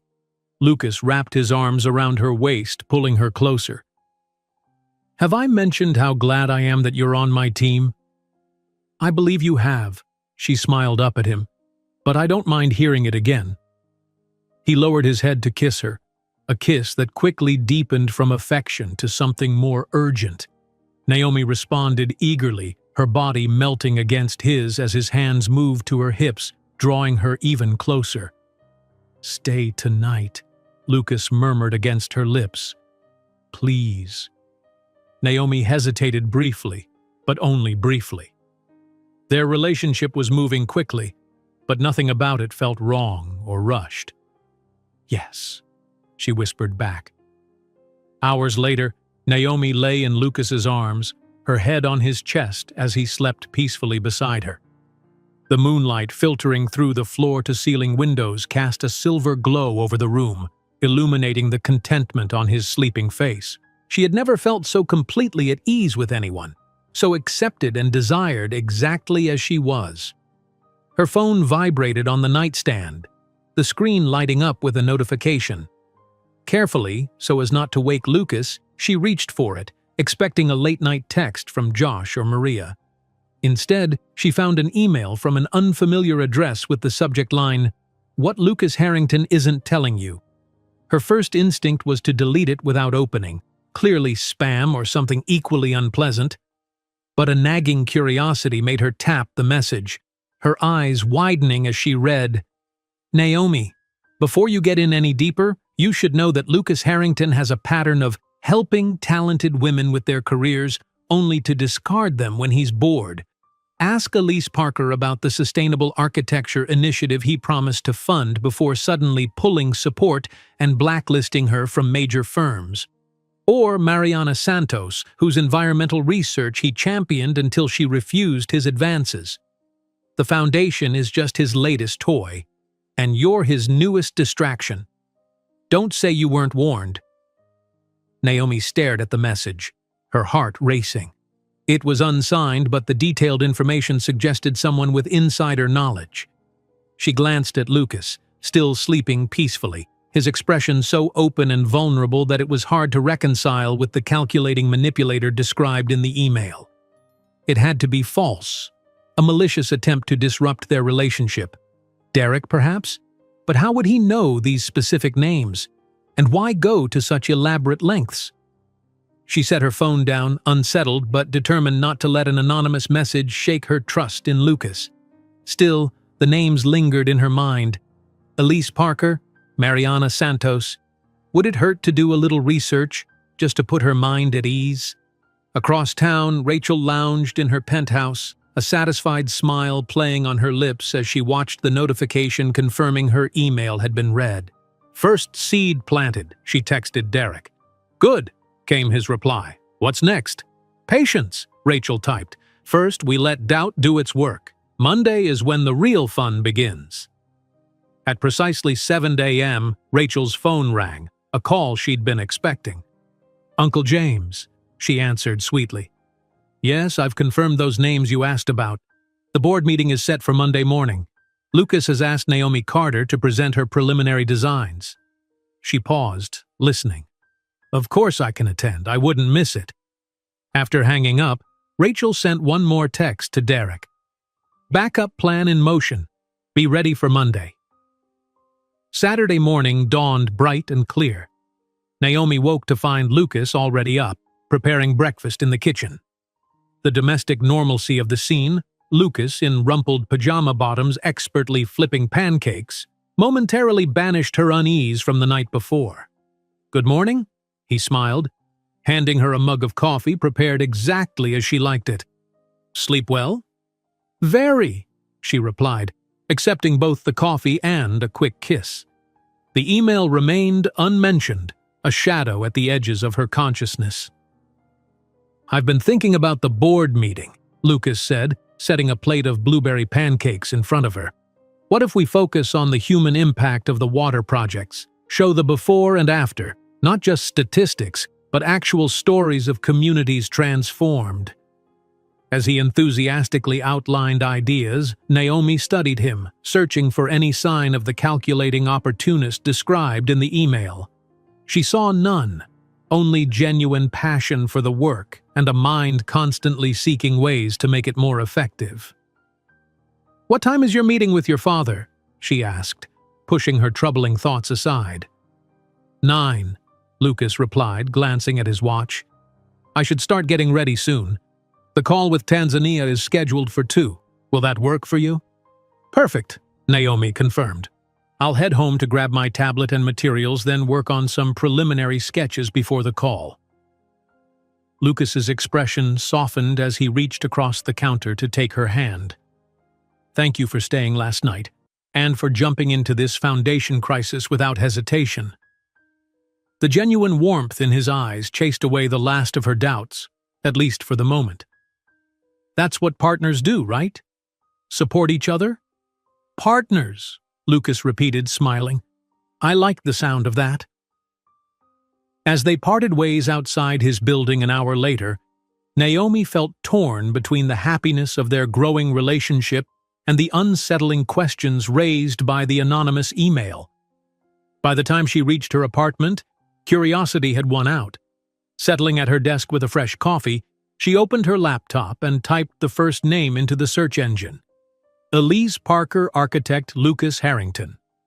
Naomi's search results yielded several hits for Elise Parker, an award-winning sustainable architect whose innovative designs had earned acclaim in environmental circles. Photos showed a striking woman with cropped silver hair and intense green eyes. Further searching revealed that 3 years ago, Elise had been developing an ambitious eco-housing project, reportedly with Harrington International backing. Then, nothing. The project had disappeared from her portfolio, and Elise had relocated from New York to Seattle, where she now worked for a smaller firm doing conventional commercial projects. No public explanation for the career shift was evident. Frowning, Naomi typed in the second name: Mariana Santos researcher Lucas Harrington.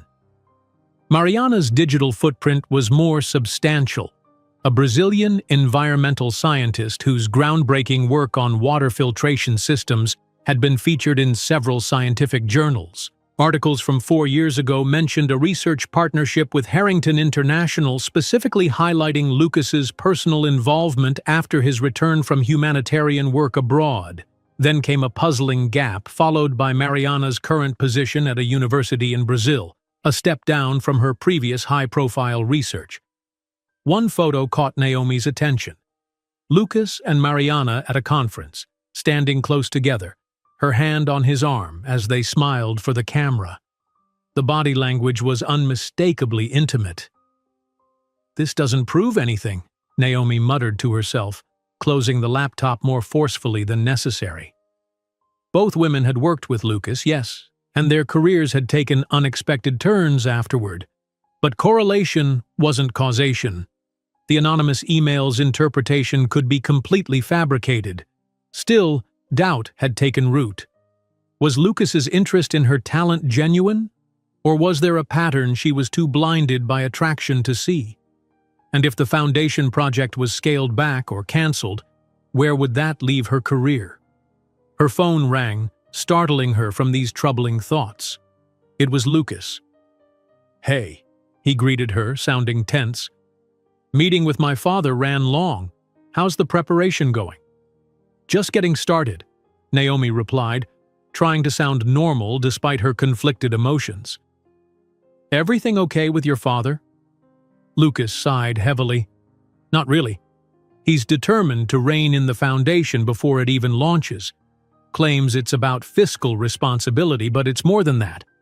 I think he resents that it's my initiative, not something Alexander would have prioritized." "I'm sorry," Naomi said, genuinely sympathetic despite her lingering unease.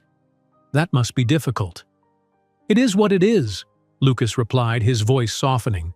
"But hearing your voice helps." "Still good for the Tanzania call at 2? "Absolutely," Naomi confirmed, pushing aside her doubts to focus on the work. "I'll be ready." After hanging up, Naomi stared at her phone for a long moment before making a decision. She needed more information, but from a source she trusted. Opening her contacts, she called Vivian Chen, the digital media executive she'd met at the charity gala. "Naomi," Vivian answered cheerfully, "I was just thinking about you. How's the new gig going?" "Complicated," Naomi admitted. "Actually, I'm calling because I could use some insider perspective on Harrington International." "Ah," Vivian's tone shifted slightly. "This sounds serious. What specifically do you need to know? Have you heard anything about Lucas Harrington's professional relationships with women, particularly Elise Parker or Mariana Santos?" A pause followed. "Where did those names come from?" "An anonymous email warning me about Lucas. Claims he has a pattern of using women professionally, then discarding them." "I see." Vivian's voice was carefully neutral. "Well, I don't know Mariana Santos, but Elise Parker's situation caused quite a stir in certain circles. Her eco-housing project was revolutionary, carbon-negative apartment buildings for middle-income residents. Lucas championed it initially, but Harrington International withdrew support suddenly and without explanation. And you think Lucas was responsible? I don't know, Vivian admitted. Corporate decisions have many authors. But Elise certainly believed Lucas betrayed her. She left New York rather than fight it, which surprised everyone who knew her fierce reputation. Naomi's stomach tightened. What about Lucas's personal reputation? As a businessman, I mean. Complex, Vivian replied thoughtfully. He's respected for his ethics, generally speaking. The humanitarian work seems genuine. But he's a Harrington, and that family didn't build an empire by being sentimental. When difficult decisions need making, he makes them. After thanking Vivian and ending the call, Naomi felt more confused than ever. Nothing Vivian had said definitively confirmed the email's claims, but neither did it dispel them entirely. Setting aside her personal concerns, she focused on preparing for the Tanzania call and developing concepts for Monday's presentation. The Foundation's work was important, regardless of her complicated feelings about Lucas. Communities needed clean water. That reality transcended corporate politics and personal relationships. By the time the video call connected at 2 o'clock, Naomi had sketched several concept directions and prepared thoughtful questions for the field team. Lucas joined the call from his office looking tired but professional in a button-down shirt, all traces of their domestic morning together carefully concealed. Naomi, meet Dr. Imani Mbete and engineer Tao Okello, Lucas introduced as two faces appeared on screen. They've been leading our assessment team in the Mwanza region. What followed was a fascinating hour of discussion about the specific challenges facing rural Tanzanian communities, not just technical water issues, but cultural considerations, local governance structures, and economic impacts. Dr. Mbete, a community health specialist, was particularly eloquent about how access to clean water transformed women's lives by freeing up hours previously spent on water collection. This is exactly the human element we need to highlight, Naomi said, ideas flowing faster than she could note them down. Not just infrastructure, but liberation. Women starting small businesses with their newly available time, children attending school regularly instead of being sick from waterborne illnesses. Dr. Mbete nodded approvingly. Yes, exactly. Clean water isn't just about health, it's about unlocking human potential. Throughout the call, Naomi couldn't help noticing how the Tanzanian team related to Lucas with genuine respect and warmth, not the deference often accorded to wealthy donors. They challenged his assumptions, debated technical points, and clearly viewed him as a knowledgeable colleague rather than just a source of funding. This Lucas, engaged, knowledgeable, and genuinely passionate about the work, was hard to reconcile with the manipulative figure described in the anonymous email. By the time the call ended, Naomi felt more confused than ever about what to believe. That was incredibly helpful, she told Lucas as they continued their private call after the others had signed off. Their insights will make the presentation much more compelling. They're amazing, aren't they? Lucas replied, his fatigue momentarily forgotten as enthusiasm brightened his features. Tao was a young engineer when I first met him. Now he's leading innovative water projects across East Africa. You clearly have history with them, Naomi observed. They seem to genuinely respect you. We've worked together for years, Lucas nodded. Through successes and failures. In that kind of environment, you can't fake commitment. Either you show up when things get difficult, or you don't. The sincerity in his voice made Naomi ashamed of her earlier doubts. Whatever had happened with Elise Parker or Mariana Santos, the Lucas she was coming to know didn't seem capable of the cold calculation described in that email. How's the presentation coming along? Lucas asked, changing the subject. Taking shape, Naomi replied. I'm focusing on human stories as you suggested, before and after narratives that show the ripple effects of clean water access. Perfect, Lucas smiled, though the strain around his eyes remained.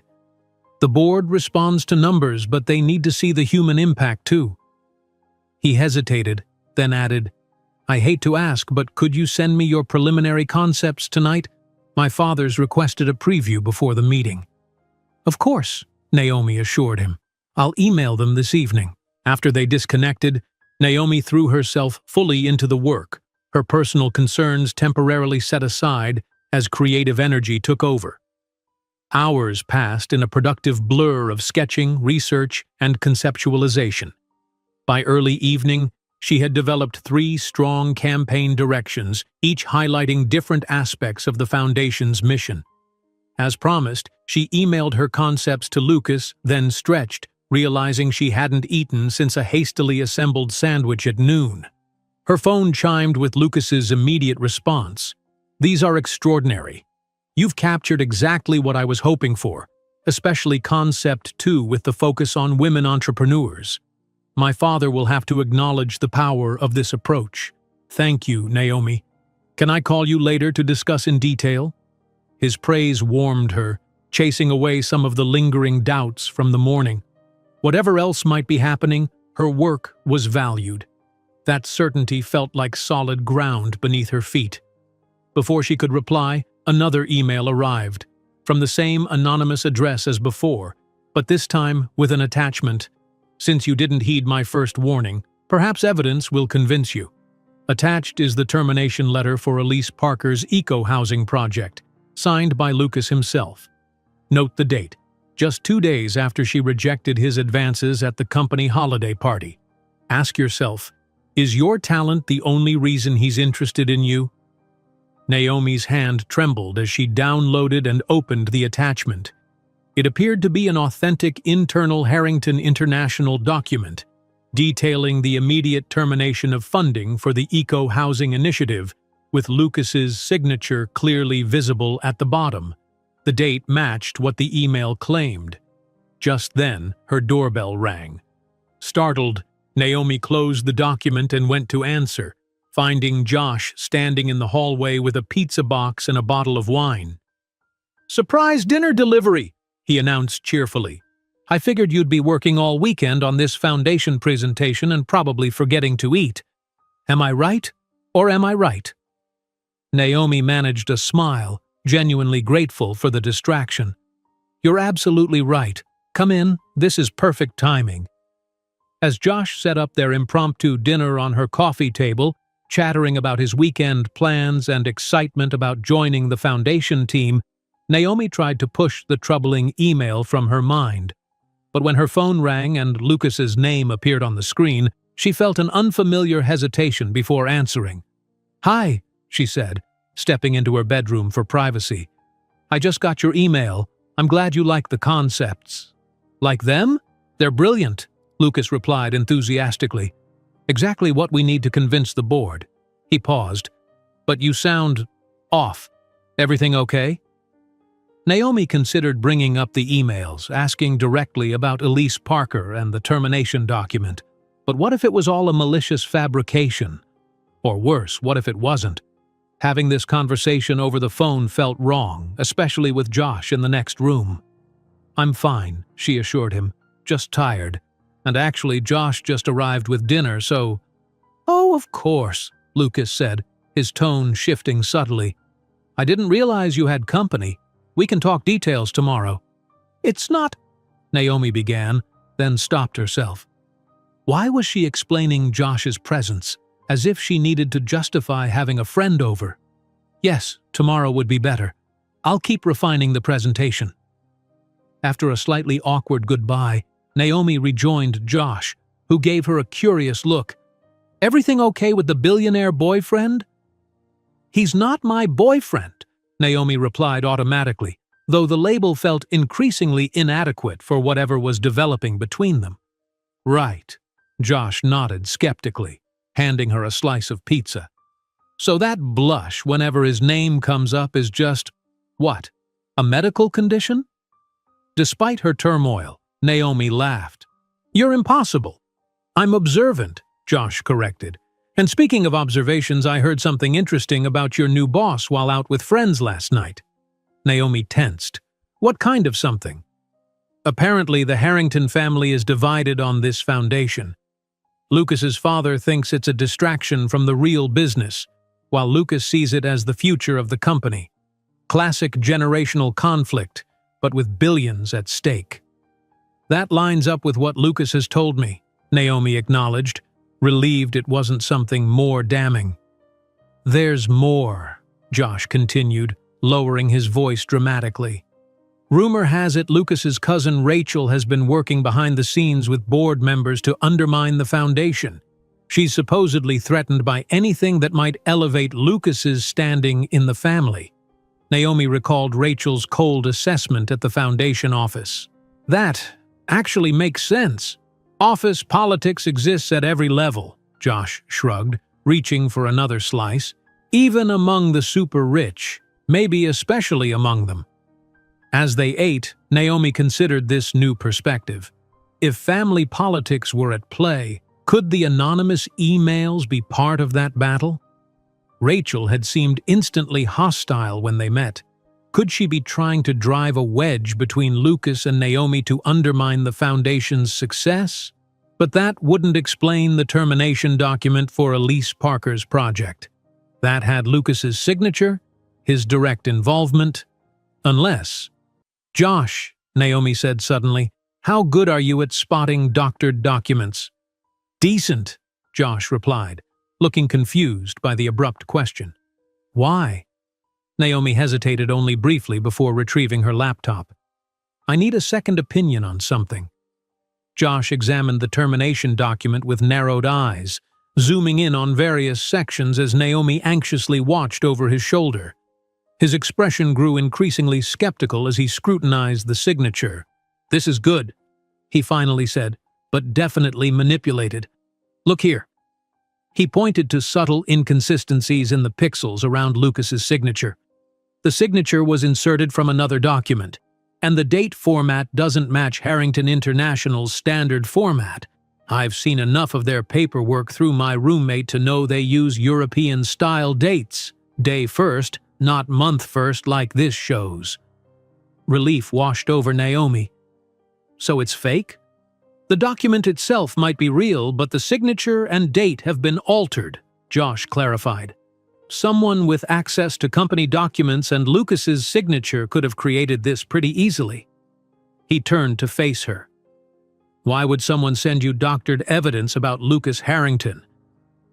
Naomi briefly explained the anonymous emails, watching Josh's expression shift from confusion to indignation. "This is sabotage," he declared.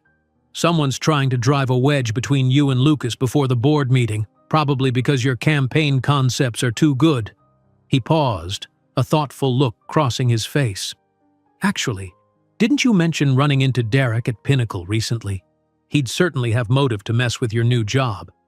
"Derek doesn't have access to Harrington International documents," Naomi pointed out. "No, but he's vindictive enough to partner with someone who does." Josh took a sip of wine. "Like, say, a certain hostile cousin you mentioned meeting?" The pieces suddenly aligned in Naomi's mind. "Rachel, she seemed to instantly dislike me, and she'd have access to company files and Lucas's signature on documents. And if office gossip is right about her undermining the foundation," Josh let the implication hang in the air. Naomi felt simultaneously foolish for doubting Lucas and angry at being manipulated. "I should tell Lucas about this." "Definitely," Josh agreed. "But maybe wait until after you've met these women in person." "What? How would I do that?" Josh grinned, already typing on his phone. "My roommate says Elise Parker is actually back in New York this weekend for a conference. She's speaking tomorrow morning at the Green Building Symposium." He looked up triumphantly. 10 a.m. at the Javits Center. We could make it there easily." "We? You think I'd miss this investigation? Please." Josh rolled his eyes. "Besides, you need moral support. And a witness." Naomi hesitated. Going behind Lucas's back to investigate him felt wrong, but so did proceeding with their relationship while these questions remained. "All right," she decided. "Let's go meet Elise Parker." The following morning, Naomi and Josh sat in the back row of a half-filled conference room as Elise Parker delivered a passionate presentation on sustainable urban housing. Her innovative designs were impressive, though notably less ambitious than the eco-housing project that had supposedly been terminated. When the session ended, they approached as Elise was gathering her materials. "Ms. Parker?" Naomi began tentatively. "I'm Naomi Carter. I was hoping I might ask you a few questions about your work." Elise looked up, her sharp green eyes assessing Naomi with professional interest. "Of course. Are you in the field?" "I'm a designer, actually. But I've been researching innovative environmental projects, and your eco-housing concept for Harrington International was revolutionary." Elise's expression instantly cooled. "That project is ancient history, and not something I discuss publicly." "I understand," Naomi pressed gently. "But I'm actually working with Lucas Harrington on his new foundation and—" "You're working with Lucas?" Elise interrupted, her tone shifting from cool to concerned. "In what capacity?" "I'm designing the launch campaign for the Harrington Water Foundation," Naomi explained, watching Elise's reaction carefully. To her surprise, Elise's expression softened. "The water projects, that's actually happening." "Yes," Naomi confirmed. "Though there's some resistance from the board." Elise sighed, glancing around to ensure they weren't overheard. "Listen, I don't know what Lucas has told you about me, but there's clearly been some miscommunication. Lucas didn't cancel my project, his father did along with the board. Lucas fought for it until the end." Naomi blinked in surprise. "Really? But I received information suggesting Lucas personally terminated the funding after personal complications between you." Elise barked out a laugh. "Personal complications? Is that the euphemism they're using now?" She shook her head in disbelief. "Lucas and I were never romantic, if that's what you're implying. He's like a brother to me. We met during his humanitarian work abroad." "Then why was your project cancelled?" Josh interjected. "Politics," Elise replied bitterly. "James Harrington never approved of Lucas's environmental initiatives. When Lucas's brother died and Lucas returned to take over as CEO, James used his influence on the board to systematically dismantle projects he considered distractions from the core business. My eco-housing was first on the chopping block." "But Lucas was CEO by then?" Naomi pointed out, confused. "Couldn't he have prevented it?" "CEO in title, but still consolidating power," Elise explained. "His father controls significant voting shares and has decades-long relationships with board members. Lucas tried to save my project, but it became a test of power between them. When Lucas lost that battle, I left New York. I couldn't stand watching my vision get dismantled." Naomi absorbed this information, which contradicted the anonymous email's claims entirely. "What about Mariana Santos, the environmental researcher?" Elise raised an eyebrow. "Mariana? She and Lucas dated briefly years ago, but she returned to Brazil for family reasons, nothing scandalous." She studied Naomi with new interest. "Someone's feeding you misleading information about Lucas. I'd be very curious to know who." "So would I," Naomi admitted, feeling a mixture of relief and embarrassment for doubting Lucas. "The Water Foundation is Lucas's passion project," Elise continued. "If the board is resisting it, history may be repeating itself. Lucas needs allies right now, not people questioning his integrity based on gossip." As they left the conference center, Naomi felt a weight lifted from her shoulders. "I can't believe I almost fell for their manipulation," she told Josh. "I need to talk to Lucas." "Before you do," Josh cautioned, "consider why someone went to such elaborate lengths to undermine your trust in him right before this crucial board meeting. What's their endgame?" Naomi pondered this as they walked. "To sabotage the foundation by driving a wedge between Lucas and me? But why would that matter so much?" "Maybe your campaign concepts are more important than you realize," Josh suggested. "Lucas seemed to think they could sway the board." Naomi's phone rang, Lucas calling. She answered immediately. "Lucas, I've been wanting to talk to you." "Naomi?" he interrupted, his voice tight with tension. "I just got a concerning call from my father. He claims to have evidence that you're engaged in corporate espionage, accessing confidential Harrington files and meeting with former employees to gather information for competitors." Naomi froze in the middle of the sidewalk. "What? That's ridiculous." "I know," Lucas assured her, "but he showed me surveillance photos of you meeting with Elise Parker this morning and claimed you accessed secure termination documents." The trap suddenly became clear. "Lucas, I can explain everything. Someone sent me anonymous emails claiming you exploited women professionally, then discarded them. They specifically mentioned Elise and included a doctored termination document with your signature." A heavy silence followed. "Who would do that?" Lucas finally asked, though his tone suggested he already suspected the answer. "I think it was Rachel, possibly working with my ex, Derek," Naomi replied. "I should have come to you directly instead of investigating, but I—" "No," Lucas interrupted. "I understand why you needed to verify independently. Trust takes time to build." He sighed. "But this complicates tomorrow's board meeting. My father is using your meeting with Elise as evidence that you can't be trusted with proprietary Foundation information. He's demanding you be removed from the project." "That's their plan," Naomi realized. "Discredit me so my presentation can't influence the board." "Exactly," Lucas confirmed. "Can you meet me at my place in an hour? We need to strategize before tomorrow." When Naomi arrived at Lucas's penthouse, she found him pacing in the living room, looking more stressed than she'd ever seen him. He stopped when she entered, relief evident in his expression. "I'm so sorry," she began immediately. "I should have trusted you enough to ask about those emails directly." Lucas shook his head, taking her hands in his. "No apologies necessary. In your position, I'd have had questions too." He led her to the sofa. "What matters is that we understand what we're facing now." "Your father and Rachel," Naomi stated. "But why is Rachel so determined to undermine the Foundation?" "It's complicated," Lucas sighed. "Rachel resents that I'm CEO. She believes her father, my uncle, should have taken over after Alexander died, which would have eventually positioned her for leadership. The Foundation threatens her in two ways. It strengthens my position if successful, and it allocates resources she thinks should be directed toward divisions she controls." "And your father?" "He sees the Foundation as my way of turning Harrington International away from the business model he and Alexander built." Lucas ran a hand through his hair in frustration. "He's not wrong.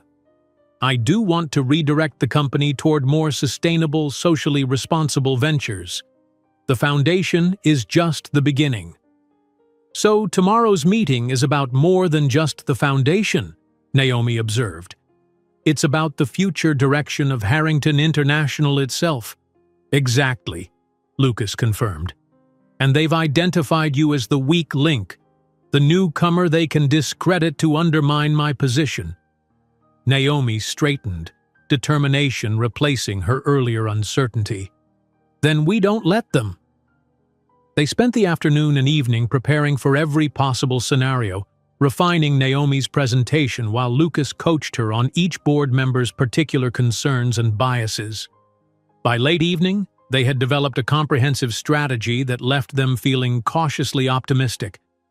"We should get some rest," Lucas suggested as midnight approached. "Tomorrow will be challenging." Naomi nodded, gathering her materials. "I should head home." "Stay," Lucas said softly, taking her hand. "Please, whatever happens tomorrow, I want to face it having woken up beside you." Any lingering doubts Naomi might have harbored dissolved at the vulnerability in his expression. "Yes," she whispered, letting him lead her to the bedroom. Across town, Rachel paced her penthouse, phone pressed to her ear. "Yes, Uncle James, everything's arranged for tomorrow. The board members we discussed have been briefed." She paused, listening. "Derek will attend as my guest. I've told security he's a potential investor in my division." After hanging up, she texted Derek, "All set for tomorrow. Remember your role. Naomi needs to be completely discredited before the board." Derek's reply came immediately. Don't worry. I know exactly how to push her buttons." The next morning, Naomi and Lucas arrived at Harrington International headquarters together, presenting a united front as they entered the imposing glass tower. Lucas had insisted they arrive early to prepare the boardroom, knowing his father would try to control every aspect of the meeting environment. "Remember," Lucas murmured as they rode the elevator to the executive floor, "my father will try to prevent you from presenting. When he does, let me handle it. The bylaws are clear. As CEO, I have the right to bring in outside expertise." Naomi nodded, gripping her portfolio tightly. She wore a tailored burgundy dress that accentuated her curves with quiet confidence. No more hiding or apologizing for her body. If Rachel and James Harrington wanted a fight, she would show them exactly why Lucas had chosen her for this project. The elevator doors opened to reveal the executive floor bustling with activity. Lucas guided her through the maze of assistants and executives to an impressive conference room with floor-to-ceiling windows overlooking Manhattan. They had just finished setting up when the door opened and James Harrington entered, his expression hardening when he saw them already established in the space. "Lucas," he acknowledged coldly before turning his disapproving gaze to Naomi. "Ms. Carter, I'm surprised to see you here given the circumstances." "What circumstances would those be, Father?" Lucas asked, his tone deceptively light. "Her unauthorized meetings with former employees," James replied, "and her access to confidential termination documents. The board will be very interested to hear how that happened." Before Lucas could respond, Rachel entered with Derek at her side, her triumphant smile freezing when she saw Naomi calmly arranging presentation materials. "Well," Rachel recovered quickly, "this should be an interesting meeting." Board members began filing into the conference room, their curious glances darting between the clearly divided parties. Naomi recognized several faces from news articles and corporate profiles, influential business leaders and major shareholders whose decisions today would determine the foundation's fate. Lucas made introductions smoothly, his professional demeanor betraying none of the tension Naomi knew he must be feeling. She stayed close to him, meeting each board member's assessing gaze with quiet confidence. "Ms. Carter is our creative director for the foundation launch," Lucas explained to an elderly woman whose shrewd eyes missed nothing. "She'll be presenting our campaign concepts today." "Assuming that's still appropriate," James interjected smoothly, taking his seat at the opposite end of the table from Lucas. Given recent developments, several board members exchanged glances, sensing the underlying conflict. Derek had positioned himself against the wall behind Rachel, his very presence a deliberate provocation that Naomi refused to acknowledge. Once everyone was seated, Lucas called the meeting to order. "Thank you all for accommodating this emergency session. As you know, we're here to discuss the scope and funding for the Harrington Water Foundation, which is scheduled to launch next quarter." "Before we proceed," James interrupted, "there's a security matter that requires immediate attention." He nodded to an assistant, who distributed folders to each board member. "It has come to my attention that Ms. Carter, who Lucas has inexplicably hired without proper vetting, has been accessing confidential company documents and meeting with former employees who left under contentious circumstances." Murmurs rippled around the table as board members opened their folders. Naomi caught glimpses of the surveillance photos showing her meeting with Elise. "Specifically," James continued, "Ms. Carter accessed termination documents related to projects deemed financially unfeasible by this very board, and subsequently sought out the principal architect of one such failed venture. This raises serious concerns about corporate espionage and misuse of proprietary information." Rachel leaned forward, her expression grave, though her eyes gleamed with triumph. "As head of security for our digital assets division, I can confirm unauthorized access to these files occurred from Ms. Carter's credentials." Naomi felt a chill. Rachel had actually used her credentials to access files, creating a digital trail that implicated her. the setup was more elaborate than she'd imagined. Lucas remained completely calm. "If I may address these allegations before they further waste the board's valuable time?" He didn't wait for permission, continuing in a measured tone. "Ms. Carter did indeed meet with Elise Parker yesterday, at my suggestion." James's expression flickered with surprise. "You instructed her to meet with a former contractor with whom we have a non-disclosure agreement?" "Elise's NDA covers project specifics, not the fact that we work together," Lucas corrected. "And yes, I asked Naomi to consult with her since Elise's eco-housing concept shares structural elements with our water filtration systems in urban settings." Naomi kept her expression neutral, though she was impressed by Lucas's quick thinking. It wasn't precisely the truth, but it was plausible enough to create reasonable doubt. "As for the alleged document access," Lucas continued, "I've brought our head of IT security who can verify that Ms. Carter's credentials were compromised." He nodded toward a serious-looking woman who had quietly entered the room. "Ms. Patel, would you share your findings?" The IT director stepped forward, her voice crisp and professional. "We detected anomalous access patterns yesterday evening and initiated an investigation.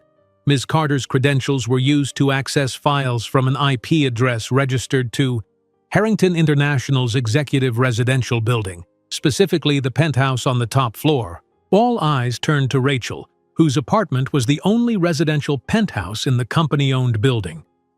"That's absurd," Rachel sputtered. "I wasn't even home yesterday evening. I was at—" She stopped abruptly, realizing her mistake. "At my place," Derek volunteered, stepping forward. "Rachel was with me all evening." Naomi could almost admire the smoothness of their lie, if it weren't so calculated to destroy her reputation.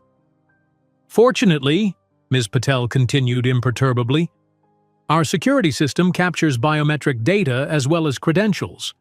The iris scan registered during the access attempt doesn't match Ms. Carter's biometric profile. We're still determining whose it does match." Rachel's face had gone pale, though she maintained her composure.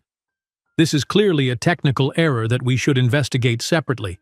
It doesn't change the fact that Ms. Carter was photographed meeting with Elise Parker. A meeting that Lucas has explained," noted an older board member, looking increasingly impatient. "Perhaps we could move on to the actual purpose of this meeting." James wasn't ready to concede. "There's also the matter of Ms. Carter's personal relationship with Lucas, which represents a clear conflict of interest in her evaluation of the Foundation project." Naomi felt heat rise to her cheeks, but Lucas spoke before she could respond. "My personal life is not relevant to this board meeting," he stated firmly. "But since my father has chosen to introduce it, let me be clear. Yes, Naomi and I are involved. That relationship developed after I approached her professionally based on her exceptional portfolio and industry reputation. Her work speaks for itself, which you'll see when she presents the campaign concepts." A distinguished woman with silver hair tapped her pen on the table. "James, Lucas is right. The personal lives of executives aren't our concern unless they impact shareholder value. Can we please proceed to the Foundation discussion? Some of us have other commitments today." James reluctantly nodded, though his expression promised the matter wasn't closed. Lucas gestured to Naomi. "Ms. Carter, please share your campaign concepts for the Foundation launch." Naomi rose, grateful that years of client presentations had taught her to project confidence regardless of inner turmoil. She connected her tablet to the room's display system, and her first concept appeared on the large screen, a striking series of before and after images showing communities transformed by clean water access. "The Harrington Water Foundation isn't just about infrastructure," she began, her voice growing stronger with each word. "It's about human potential unleashed. Every water system we build creates ripple effects through entire communities." Over the next 20 minutes, Naomi presented 3 comprehensive campaign concepts, each highlighting different aspects of the Foundation's mission. The first emphasized economic transformation, showing women entrepreneurs whose businesses flourished once they no longer spent hours collecting water. The second focused on health outcomes, particularly for children. The third, most ambitious concept created a global movement around water access as a human right, positioning Harrington International as a corporate leader in sustainable development. Throughout her presentation, Naomi observed the board members' reactions. Most seemed genuinely engaged, several taking notes. Even James appeared reluctantly impressed, though he masked it quickly. Rachel, however, watched with barely concealed hostility, occasionally whispering to Derek. "These campaigns are designed to scale," Naomi explained as she concluded. "We can begin with pilot projects, but the messaging architecture supports expansion to a global initiative that would establish Harrington International as the leading corporate voice on water access issues." "Thank you, Ms. Carter," Lucas said as she returned to her seat. "Now, regarding funding, I propose—" "One moment," Rachel interrupted. "Before we discuss funding, I have a question for Ms. Carter." Her smile didn't reach her eyes. "These concepts are impressive, but strikingly similar to work you did at Silver Birch Creative, are they not?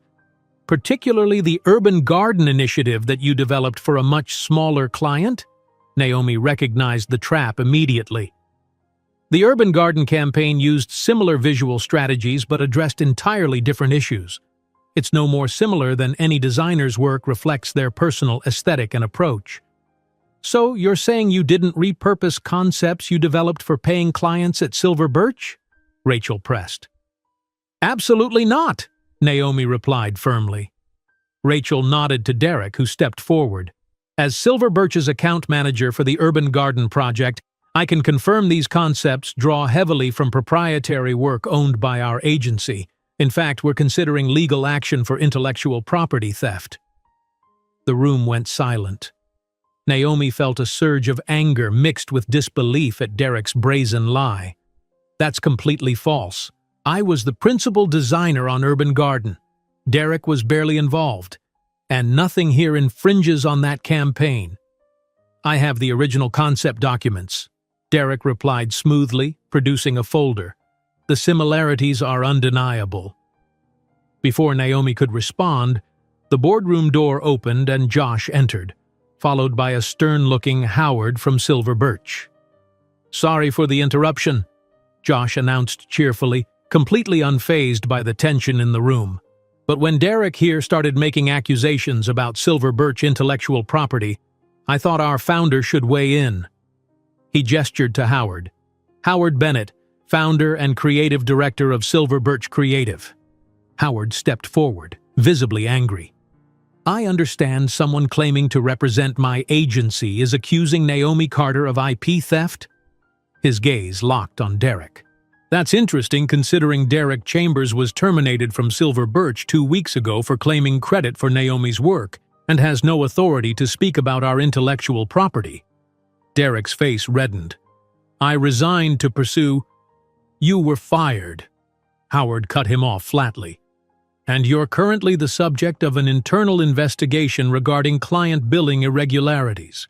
As for these campaign concepts," he continued, glancing at the screen, "they bear no actionable similarity to any Silver Birch property. In fact, we fully support Naomi's work with the Harrington Water Foundation and would be interested in potential collaboration." Lucas didn't bother hiding his satisfaction. "Thank you for clarifying, Mr. Bennett. Your timing is impeccable." James Harrington looked furious but controlled. "This theatrical interruption doesn't address the fundamental issue. The foundation, as proposed, diverts significant resources from core business operations during a critical market expansion phase." "That's one perspective," Lucas acknowledged. "Another is that the foundation represents Harrington International's commitment to sustainable development and corporate responsibility, values increasingly demanded by consumers, investors, and regulatory bodies." The silver-haired board member who had spoken earlier leaned forward. "Lucas, while Ms. Carter's presentation was compelling, your father raises valid concerns about resource allocation. What would you say to a phased approach? Begin with the pilot projects, with funding for expansion contingent on measurable metrics of success?" Lucas exchanged a quick glance with Naomi. This was the compromise they had prepared for, not ideal, but workable. That's a reasonable approach, provided the initial funding is sufficient to establish a meaningful presence in our target communities. The discussion shifted to specific budget allocations and timelines, the board gradually coalescing around a compromise position. James made several attempts to reduce the scope further but found limited support. Rachel had fallen silent, her plan to discredit Naomi thoroughly dismantled. After nearly an hour of debate, the board chairman called for a vote. All in favor of proceeding with the Harrington Water Foundation on a phased basis, with initial funding of $50 million and performance reviews at 6-month intervals? Hands rose around the table. Not unanimously, but a clear majority. James's expression was stone cold, while Lucas maintained professional restraint despite the victory. "Motion carries," the chairman announced. "Lucas, we'll expect detailed implementation plans within 2 weeks. Ms. Carter, thank you for your presentation." As the meeting adjourned, board members filtered out, many stopping to speak with Lucas or examine Naomi's presentation materials more closely.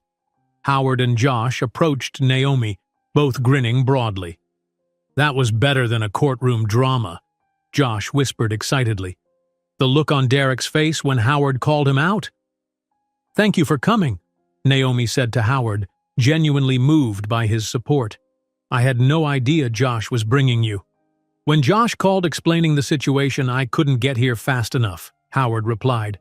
"Nobody smears my designer's reputations, especially not someone I fired for ethical violations." Across the room, Derek was being escorted out by security, protesting loudly while Rachel watched, her arms crossed defensively as she spoke with her uncle. James caught Naomi's eye briefly, his expression making it clear that while he might have lost this battle, the war was far from over. Lucas joined their small group, shaking Howard's hand warmly. "Mr. Bennett, I'm indebted to you. Your intervention was decisive." "Just setting the record straight," Howard replied modestly. "Though if you're serious about that collaboration, Harrington International could benefit from Silver Birch's expertise in social impact campaigns." "I'm definitely interested," Lucas confirmed. "Let's schedule a proper meeting soon." As Howard and Josh departed, Lucas turned to Naomi, his professional demeanor softening. "You were magnificent," he said quietly. "The board was impressed, not just with the concepts, but with how you handled yourself under pressure." "We make a good team," Naomi replied, feeling a mix of exhaustion and elation. "Though I'm still processing everything that just happened." "I know the feeling." Lucas checked his watch. "Unfortunately, I have back-to-back meetings for the rest of the day dealing with the fallout from this. But tonight, dinner at my place, we have a victory to celebrate." "I'd like that," Naomi nodded, gathering her materials. "Though I doubt this is the last we'll see of your father's resistance, or Rachel's schemes." "Undoubtedly," Lucas agreed, his expression sobering. "But we've bought time and resources to prove the foundation's value. That's no small achievement." As Naomi left the Harrington building, she felt the weight of the morning's confrontation giving way to cautious optimism. The foundation would proceed. Her relationship with Lucas had withstood its first major test, and for perhaps the first time in her professional life, her talents had been recognized and valued without qualification or compromise. She was so absorbed in these thoughts that she didn't notice Rachel until they were face to face outside the building's main entrance. "Congratulations," Rachel said, her voice dripping with insincerity. "You put on quite a performance in there." "It wasn't a performance," Naomi replied calmly. "Unlike your concerned security officer routine." Rachel's perfect smile remained fixed, though her eyes hardened. "You think you've won, don't you? Secured your place in Lucas's life and the company? This isn't a competition, Rachel." "Of course it is," Rachel laughed softly. "Everything in this family is. Lucas just hasn't told you the rules yet." She leaned closer, lowering her voice. "Enjoy your victory while it lasts. Lucas gets bored eventually, with projects and with people. When he does, you'll find yourself just as disposable as those water systems he abandoned in Africa." Before Naomi could respond, Rachel turned and walked away, leaving her with an unsettled feeling that threatened to undermine her hard-won confidence. Was there truth in Rachel's parting shot? Had Lucas abandoned his previous work? And if so, what did that mean for the foundation? And for her? Rachel's words echoed in Naomi's mind throughout the afternoon as she returned to her apartment to prepare for her evening with Lucas. Despite their victory at the board meeting, a seed of doubt had taken root. Had Lucas truly abandoned his projects in Africa? And if so, what did that reveal about him? Naomi had fallen hard and fast for Lucas, captivated by his passion for the foundation and his apparent integrity. But she'd been blinded by Derek's charm once before, ignoring warning signs until it was too late. She couldn't make the same mistake twice, especially with so much at stake, both professionally and personally. Instead of getting ready for dinner, Naomi found herself opening her laptop and typing "Lucas Harrington Tanzania water projects" into the search bar. If there was truth to Rachel's insinuation, she needed to know. What she found surprised her. Far from abandoning his projects, Lucas had established sustainable community management systems before his departure. News articles and NGO reports detailed how the water systems continued to function years later, maintained by local engineers trained during the initiatives. Several articles mentioned that Lucas had established a trust to provide ongoing maintenance funding, completely separate from Harrington International. The most recent article, dated just 2 months ago, included photographs of Lucas during a quiet, unpublicized visit to check on the projects, a trip that had received no corporate publicity. The journalist noted that Lucas insisted on traveling without entourage or photographers, preferring to focus on the work rather than its PR value. Relief washed over Naomi, followed quickly by shame for doubting him. Rachel had nearly succeeded in poisoning their relationship with a calculated half-truth. Closing her laptop, Naomi checked the time and realized she needed to hurry if she wasn't going to be late for dinner. Lucas opened his door, looking weary, but brightened immediately upon seeing her. "You have no idea how much I needed to see you right now," he said, pulling her into a warm embrace. His apartment was filled with delicious aromas. He had clearly been cooking despite his exhausting day. A bottle of champagne chilled in an ice bucket, and the table was beautifully set for two. "You went to all this trouble after the day you've had?" Naomi asked, touched by the effort. "Cooking relaxes me," Lucas explained, leading her to the kitchen where various dishes were in progress. "And today deserved to be celebrated properly. We won, Naomi. The foundation is happening." Despite her resolution not to mention Rachel's parting shot, Naomi found herself unable to fully embrace the celebration. Lucas noticed her hesitation immediately. "What's wrong?" he asked, his smile fading. "Did something else happen after the meeting?" Naomi took a deep breath. "Rachel caught me outside. She said some things about you abandoning your water projects in Africa when you got bored. I didn't believe her, but you looked into it," Lucas finished for her, his expression unreadable. "I did," Naomi admitted, "and I found the truth. You didn't abandon anything. You ensured those projects would continue independently. There was even that article about your recent visit." Lucas's shoulders relaxed slightly. "Rachel knows exactly how to twist facts into weapons. Yes, I left Tanzania physically when Alexander died, but I never stopped supporting those communities. I couldn't live there anymore, but that doesn't mean I stopped caring." "I know that now," Naomi said softly. "I'm sorry I doubted you, even briefly." "Don't be." Lucas shook his head. "Doubt is natural, especially after everything Rachel and my father tried to make you believe. What matters is that you sought the truth yourself." He returned to stirring the risotto. "Rachel has always been skilled at manipulating perceptions. It's what makes her valuable to the company and dangerous to anyone who crosses her. Will she continue to be a problem for the foundation? Naomi asked, accepting the glass of wine Lucas offered. Undoubtedly, he replied, but today's vote limited her options, and we exposed her tactics, which means the board will view her future objections with more skepticism. He smiled slightly. Besides, I have a feeling Rachel will be otherwise occupied in the coming months. What do you mean? The IT investigation into who accessed those confidential files using your credentials, it's still ongoing. If evidence definitively links Rachel to corporate espionage or system manipulation, even my father won't be able to protect her from the consequences. As they sat down to dinner, the conversation shifted to more immediate concerns. The foundation's implementation plan, the timeline for the campaign launch, and the communities that would receive the first water systems.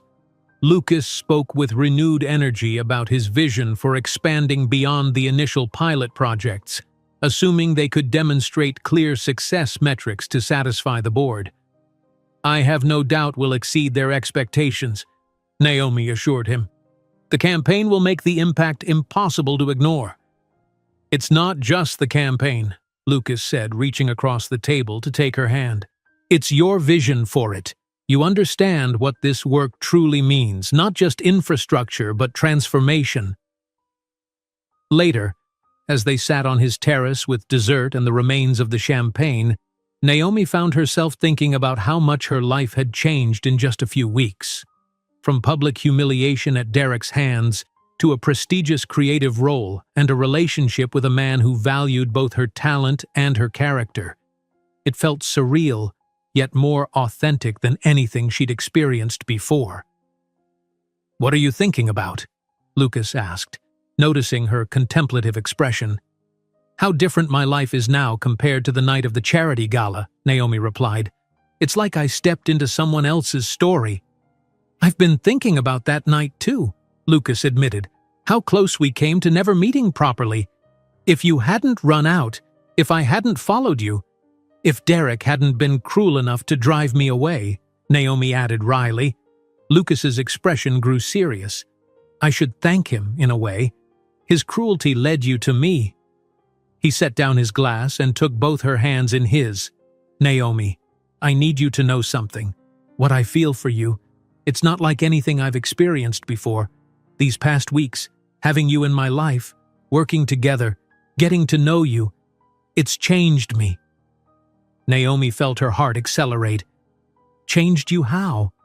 "Before I met you, I was focused on the foundation as my purpose, my way of reconnecting with the work that matters to me. But now," he paused, searching for the right words. "Now I understand that purpose can't be separated from personal fulfillment. The foundation matters, but so does building a life with someone who shares my values." "Are you saying—" Naomi began, hardly daring to believe where this was heading. "I'm saying I'm in love with you," Lucas stated simply. "And while I know it's soon, ridiculously soon by conventional standards, I've learned that when you find something rare and precious, you don't hesitate.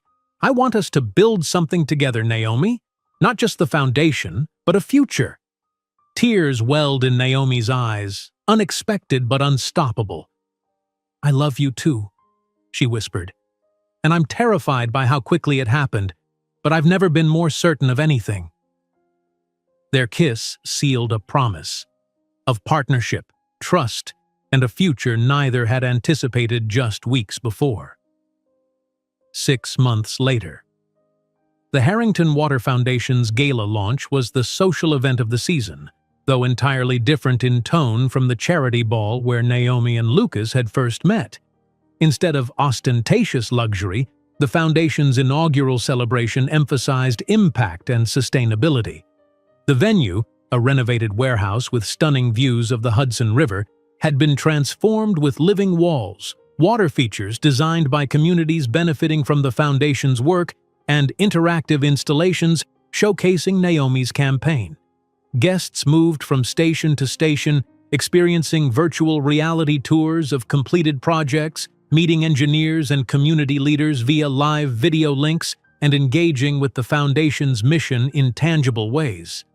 No one could leave without understanding exactly how clean water access transformed lives. "This is extraordinary," Howard told Naomi as they surveyed the successful event. The collaboration between Harrington International and Silver Birch had produced work that both were immensely proud of, and their partnership had expanded to include other social impact initiatives. "We have an amazing team," Naomi replied modestly, though she couldn't help feeling proud of what they'd accomplished. The campaign had exceeded all expectations, generating substantial media coverage and attracting additional funding from other corporate partners. Across the room, Lucas was deep in conversation with his father. To everyone's surprise, James Harrington had gradually shifted from opposition to grudging support as the foundation's early successes became impossible to ignore. Though their relationship remained complicated, father and son had reached a tentative understanding built on mutual respect for each other's capabilities. Rachel was conspicuously absent. The IT investigation had indeed uncovered substantial evidence of her unauthorized system access, resulting in her removal from her executive position. Though family connections had prevented formal charges, she had been quietly relocated to oversee Harrington International's operations in Singapore, a prestigious title with carefully limited authority. Derek, lacking similar protections, had fared worse. His firing from Silver Birch had made him virtually unhireable in New York's tight-knit creative community, especially after the financial irregularities Howard had mentioned proved substantial enough for legal action. Last Naomi had heard, he had moved to Chicago to restart his career far from the ruins of his reputation. "There you are," Lucas said, joining Naomi after concluding his conversation with his father. "The Tanzania team just connected for their live presentation. Tao is asking for you."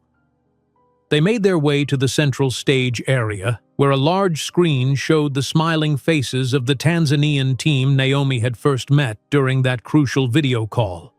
Behind them stood a recently completed water filtration system, surrounded by community members ready to share their experiences. As Lucas took the microphone to introduce the presentation, Naomi felt a surge of pride, not just in their professional accomplishments, but in how far they had both come personally. Lucas had found a way to reconcile his corporate responsibilities with his humanitarian passions, while she had discovered her ability to create work that genuinely changed lives. The presentation was moving and effective, exactly as they had hoped. When it concluded, spontaneous applause filled the venue, with several potential donors immediately approaching Lucas to discuss supporting expansion efforts. "We did it," Lucas whispered to Naomi when he returned to her side. "The board just approved the next phase of funding. 3 years, fully committed." "That's wonderful," Naomi beamed, squeezing his hand. "Though I never doubted we would." As the evening wound down, Lucas led Naomi to a quiet corner of the venue overlooking the water. "There's something else I wanted to talk to you about," he said, suddenly serious. "Something I've been considering for a while now." "Sounds ominous," Naomi teased, though her heart skipped at his tone. "Not ominous, just important." Lucas took a deep breath. "Dr. Mbadi has asked me to consult on a major infrastructure project in Tanzania next month. 3 weeks on site, working directly with local authorities to coordinate multiple NGO efforts." "That's amazing," Naomi said sincerely. "You should absolutely do it." "I want to," Lucas confirmed, "but I also don't want to be away from you for that long." He reached into his pocket and withdrew a small velvet box. "Which is why I'm hoping you might consider coming with me, as my wife." Naomi's breath caught as Lucas opened the box to reveal a stunning but understated emerald ring. "Lucas, I know it's fast," he acknowledged with a smile, "but we've never done anything conventionally. I love you, Naomi. I want to build water systems with you and campaigns and a life. I want to show you the places that changed me and discover new ones together." Tears filled Naomi's eyes as she looked from the ring to the man holding it, the man who had seen her, valued her, and loved her exactly as she was. "Yes," she whispered, "to all of it. Yes." As Lucas slipped the ring onto her finger and pulled her into a kiss, Naomi marveled at life's unexpected turns. She had entered the charity ball months ago feeling insecure and diminished, only to be publicly humiliated. Yet that moment of pain had set her on a path to professional fulfillment and a love she'd never imagined possible. Sometimes, Naomi reflected as she melted into Lucas's embrace, the worst moments in life could lead to the very best ones. If you were brave enough to keep going, to demand what you deserved, and to recognize real value when you found it. Not in validation from others or conventional standards of success, but in purpose, passion, and a partner who saw your true worth. The journey hadn't been easy. There had been doubts and obstacles, manipulation and opposition. But standing here now, with the foundation thriving and Lucas's ring on her finger, Naomi knew with absolute certainty that every challenge had been worth it. Outside the windows, the lights of New York City sparkled like stars reflected in water. Beautiful, ever-changing and full of possibilities, just like the future stretching before them. "Ready to go change the world together?" Lucas whispered against her lips. Naomi smiled, her heart full. "I thought we already started." If you enjoyed this story, don't miss the next one. Just click on the screen